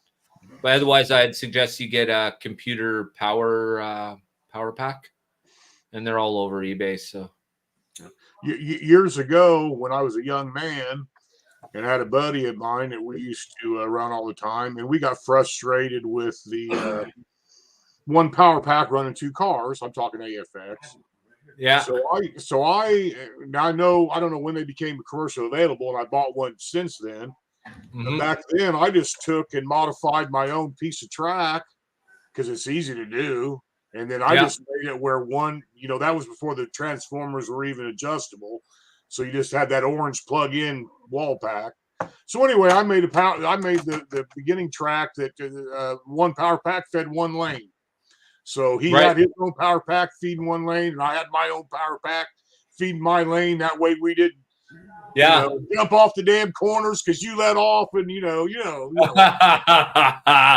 instantly shoot a guy. The damn thing. So yeah, we used to do that too. You just let go of your trigger just as the other guy. They fly off. Yeah. Oh man, that's how you do it though. That's racing. Yeah, let them have all the amps, and then they'd fly right off the corner. That's right. Oh my gosh, eh? All right. So I was looking at Daryl's comment here. There's weight rules. 225. And go. Oh, okay. So they're you weigh it, I guess, before the race or after the race. I guess before. You weigh it before. Yeah. Yeah, you make sure everybody's in the same spec before you race. Right. Okay. And then the winners get rechecked when it's done, or what? But only the winners, I would think. Yeah. Shake and bake, baby. If it was competition, they'd probably recheck it afterwards. Right. Yeah. Well, that's what I was thinking. Right there, you're going to take the first 3 places and recheck their cars just to make sure. I don't know. I've never done this, so. Burn up too many motors. Yeah, the 350 gram car is pretty heavy because with the average car is 200 grams right now or somewhere around there. Like, what is the sounds about right? Because I can tell you right now, it feels like these 2 cars, and they're both, of course, premium cars, but it feels like they weigh possibly different. The Revo feels heavier for obvious reasons, of course, the aluminum chassis. Yeah, but I think that's why I like the Revo so much now. Just because I do like a little bit of feel to the drive, Carrera feels like literally what Carrera feels like to me is when this car is driving, it feels like Carrera cars, especially the GTYs, it feels like they're literally driving across the track like this. They are. Because they're not super heavy. And these ones just feel like they're like grounded and like brrr. And if you haven't trued your tires, the Carreras hop. Some of them hop because even the little nubs in the molding on your front tires, if your front tires are making the Rule has slow-mo of his car going down the straight and it's hopping. Oh yeah, but don't forget the cars also hop too because the Carrera plates bend after a while, right? Yeah, well, it's mostly because of the wheels. And these ones aren't. These ones have got the middle hub, but the other ones have those notches in them. They're like these guys. I don't know if you can see that. Where are you? See the little bumps? Yeah. And then you actually get indentations in your tires, and your tires they end up. I mean, the Carrera tires are notorious. Everybody knows about them. So, Oh man, yeah. so you got to go to aftermarket tires, whatever you want to choose. Some, but Gotta go with Paul Gates just because he's from Winnipeg, yo. right. That's what us Canadians say. Like But- I said, always start local, man. The guy lives he lives fucking 10 minutes down the road from me. Yeah. So how odd, right? It's like saying, oh yeah, no, Carrera, just down the block, man. Yeah. Yeah, right. Hey, he's built Tell me how many tours I would be on. He's built a big brand out of it. That's fantastic. He's done a great job, man. Absolutely fantastic. Wow. And that's another thing too. Once you get it right, it's not hard to keep, you already got the mold. Yeah. So just keep pumping them out. And the oh my gosh. I've got what are this C6 Corvettes, and this thing is just a rocket. But I'm waiting for something to change, like either the motor or the gears in it. Something's gonna give, because it's been so good for so long. Yeah. I just feel like it's like something's gonna give up the ghost at any moment, and then I'll never get it dialed in the same way it is right now. Well, it takes a while to get them dialed in, and once they are, it's kind of like, yeah. Well, I know some guys are like super data centric, and they'll just measure everything on the car once they get it dialed in, and then they'll keep a logbook of that. And then they'll try and repeat that next time they go to the races, or next time they set up a car, or that particular model, right? Like they'll be like, oh, Aston Martin, okay, I got to go, so much here, so much there, right? Screw my tires down to whatever width they are. Add a little bit of weight here, take the magnet out, remove or slide the magnet back or forward or whatever, So there is a secret sauce to every car. It's just a matter of finding it, and that's another whole rabbit hole once you get into that stuff. And then it's funny, like everyone's lots of guys start like they're amazed by the digital, because they come from. We all raced these when we were kids, and we all had to stay in the same lane. And then you come to digital, now you can change lanes. And then you throw in a pit, you throw in the weather, tire changes, and everything else. And it's a completely different dynamic. And you get six guys racing doing that on a long lap race. I'm talking like a 50 or 100 lap race. On two lanes. On two lanes. 2 lanes, yeah. Yeah, but you've got lane changes all over the place. I know you can switch and all that, so yeah. Yeah, so it changes the whole dynamic of the racing, right? Mm-hmm. Makes it that much more exciting for you.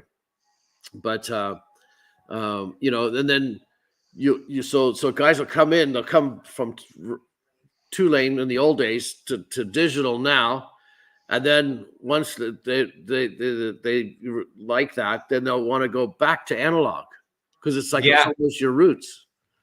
So, right. And then, when you get the higher end cars too, you have no choice but to do analog, right? Yeah.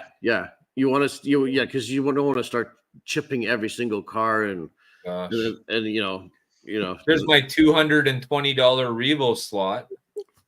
Right. As a Canadian, that's the true story, brother. Yeah. And then I just looked at chips the other day, and I was like, oh my God, they're expensive. Like over here, so what some of the guys are charging for chips, it is very expensive. But the slot box, the axle box, or as a box of that sort, regardless of what it's called, it is. I know it's a little pricey. I don't, to tell you the honest truth, I don't know what the price of this is. I know it's expensive. I never bothered to look, because I'm just not that person. It's a great gift. The value of it is what I know the value is from the community. I don't know. I know it's probably over $200. That's all I know. Right. So, but what I do know is, in the long run, if I were to buy it, and I was planning on buying it down the road, it is much cheaper than trying to chip all my higher end cars, for sure. So what do chips run for them cars? How much them chips run? $50. Yeah. Wow. That's to add on top of the price of the car already, huh? Yeah. We're here from LEB Hobbies, $120. and then I pay for shipping, which is $30, and then Canada Post has their hand out at my door for customs of another $22. And then, like I said, so that's what I'm not following the math here, but it's probably like 160, between 160 180. And now you got to chip it. So you're over $200 in a car. Yeah. Correct. Damn. Right. You know, I'm not going to bitch about Illinois ever again. You guys really got it. You got it bad up there. Oh yeah. And if we ship anything in Canada, they charge us a fuel surcharge, like a carbon tax. Oh, Jesus Right. Christ. Yeah. So I mean, Judas Priest. Wow. yeah, well, it's gonna save the dolphins and the trees. So I thought Well- I'd fight against vegetarianism every time I have a hamburger. Now I'm gonna have a double. That way it negates vegetarian. what's the worst thing? Oh, I'm not even gonna. I'll tell you this joke offline. Holy cow! I almost told you a bad joke. Uh-oh. What? The Axle box can. Wow, I had no idea. That's pretty expensive. What's that? The Axle, $500 for the Axle box, Canadian. Oh yeah.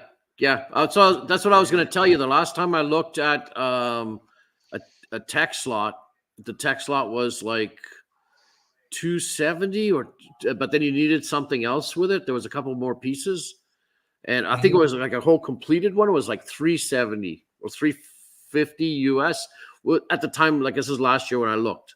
Yeah, last year. Yeah. And then if you That's take when this exchange, was bought. yeah, you take exchange into account, you're over 500.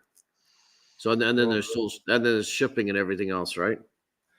So that's the problem with the Revos, I guess, are the higher end cars, or at least just the hobby itself coming into Canada. And I do think that some of the vendors are especially for HO, some of the vendors are listing the cars incorrectly. They're listing the country of origin from the car, from the country they're selling it from. So the Americans will put origin of product, they'll put USA. Yeah. And there's, because it's now USA product, the government looks at it as it needs to have customs because customs wasn't paid on it. Now, if they use the proper origin for an HO car, and we all know it will be China, Yeah. then duty's already been paid.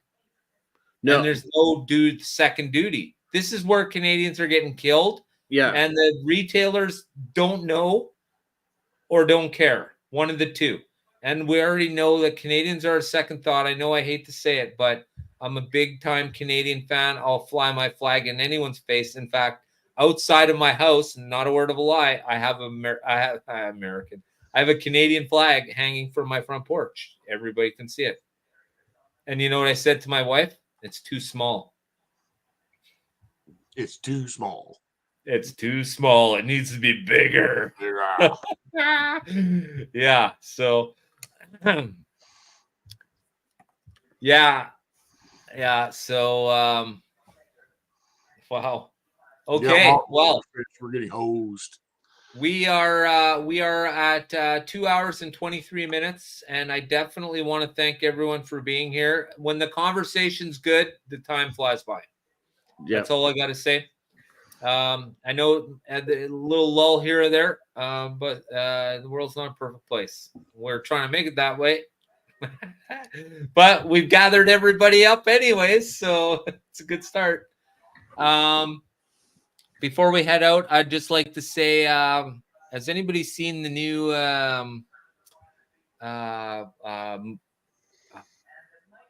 what's the name of that video or the show we're watching? Oh, Fallout. Have you guys seen Fallout? I know it's you might have heard it as a video game. It's about what happens after the nuclear war and they come out of they're called vaults. But it's a pretty good show. If you guys are looking for something to watch, maybe check it out. Yeah, thanks Kevlar. Absolutely fantastic. Good to see you again. Thank you. I appreciate that. All right. So, oh man, PNW Dad, thanks for joining us tonight. I appreciate it. North Dakota, you are like right underneath Manitoba, so that's good to see. You're really close. You're a couple hours away. More people in the community. Oh, we just lost Warren. Bye, Warren. And Joe from Carrera, thanks, brother. I absolutely appreciate you being here, my friend. Maybe next week you can join me up here and we'll chit chat together. Warren crashed. I hope you weren't driving your car, man. I don't think so. He was just sitting at his desk, unless, of course, that desk was in his car. Great show. Yeah, thanks, Doug. I appreciate it, brother. Thanks for being here. Doug's also a member of mine. Thank you, Doug. I appreciate that, my friend. Very, very good. Very awesome. I totally appreciate all the help I get from my members. Money always goes back. And if I were Steve here, I'd be probably using that money to buy more of those awesome LEDs so I can light up some more cars. So, all right. So, Steve, I want to thank you for joining us tonight. Fantastic. I'm glad I could give you a stage for your ideas. Fantastic. And if those ideas continue to flow, brother, just let me know. Send me a line and we'll get you back up here showing off your shit, because it's like I say in the slot car community, everybody wants to see what somebody else has. Right. That's the key to slot cars. Yeah. Show it off. People want to see it. Show me. So, any final words? Donald, Steve doesn't have a YouTube channel. Possibly, no though. He's got some killer sets behind him, though, so you might need to show those off. That's all I got to say. I just put them off to hide my nasty room for now. And the boxes are empty. There's no tracking them. Actually, they're full except for the AFX over here on this side. That's an empty box. Right. Everything else is full. Nice. Okay. So, final word, Steve? Nope. Other than keep having fun, and hopefully maybe the industry will listen to some of these ideas and make some product that we can have more fun with. Yeah. Well, I know for a fact I'm in AFX's office every week, so there you go. You give them my little idea about that drag race set, and they could design something, and they could just add on to Auto World's drag strip, and that'll just piss Auto World off, won't it? Yeah, man, that would be quite a thing, though, right? Yeah. And to even just build that same track, so yeah, absolutely. All right, so of course, Robert Fish notices the Victory Lane 400 in the background. Oh, I love that. I love that set. Love it. Yeah, wireless, but I don't professionally race, so these are fine for Steve's toy room. Awesome. Yeah, well, they do what they need to do, right? Yep. And that's what you paid for, so money well spent, I guess. That's how it works. Yeah. Okay. So, guys, I want to thank everyone for being here tonight. Once again, another successful Monday Night Slot Car Live, where we go live with the community. And tonight, it was with Steve. Oh my gosh, I want to. Thank you. What he said. Gosh, why do I get everyone's name wrong? It's probably because, I'm an idiot. That's why. Just don't call me late for dinner. That's what I say too, bro. Call me whatever you want, but hey, when I'm hungry, man, you better make sure you call me something. Yeah. So as usual, I want to say thank you to everybody watching. Fantastic. Tomorrow night, check out Marty's 2 lanes, of course. That's the Tuesday night thing. And we'll catch up with you very soon. Of course, if you haven't subscribed to everybody you've seen tonight, please make sure you do so. And one last shameless plug. If you haven't subscribed to Carrera Racing, or at Carrera Racing, it's my 132 Shorts channel. Please just hit it up. I'm just trying to get going. I don't want to bomb my normal channel with complete shorts, because when you have so much shorts and you have people with the bell notification on, then they're getting banged for the shorts as well. and it Yeah. becomes quite a bit, I found. So I don't want to overwhelm on one area and then have people just turn the bell off, because that would totally negate that cool video I made. So Yeah. More cowbell. right? Yeah, that's right. So for everybody who watched tonight, I want to thank you. And don't forget. What? Did we just become best friends? Yep. You want to go do Slot cars in the garage? Yep.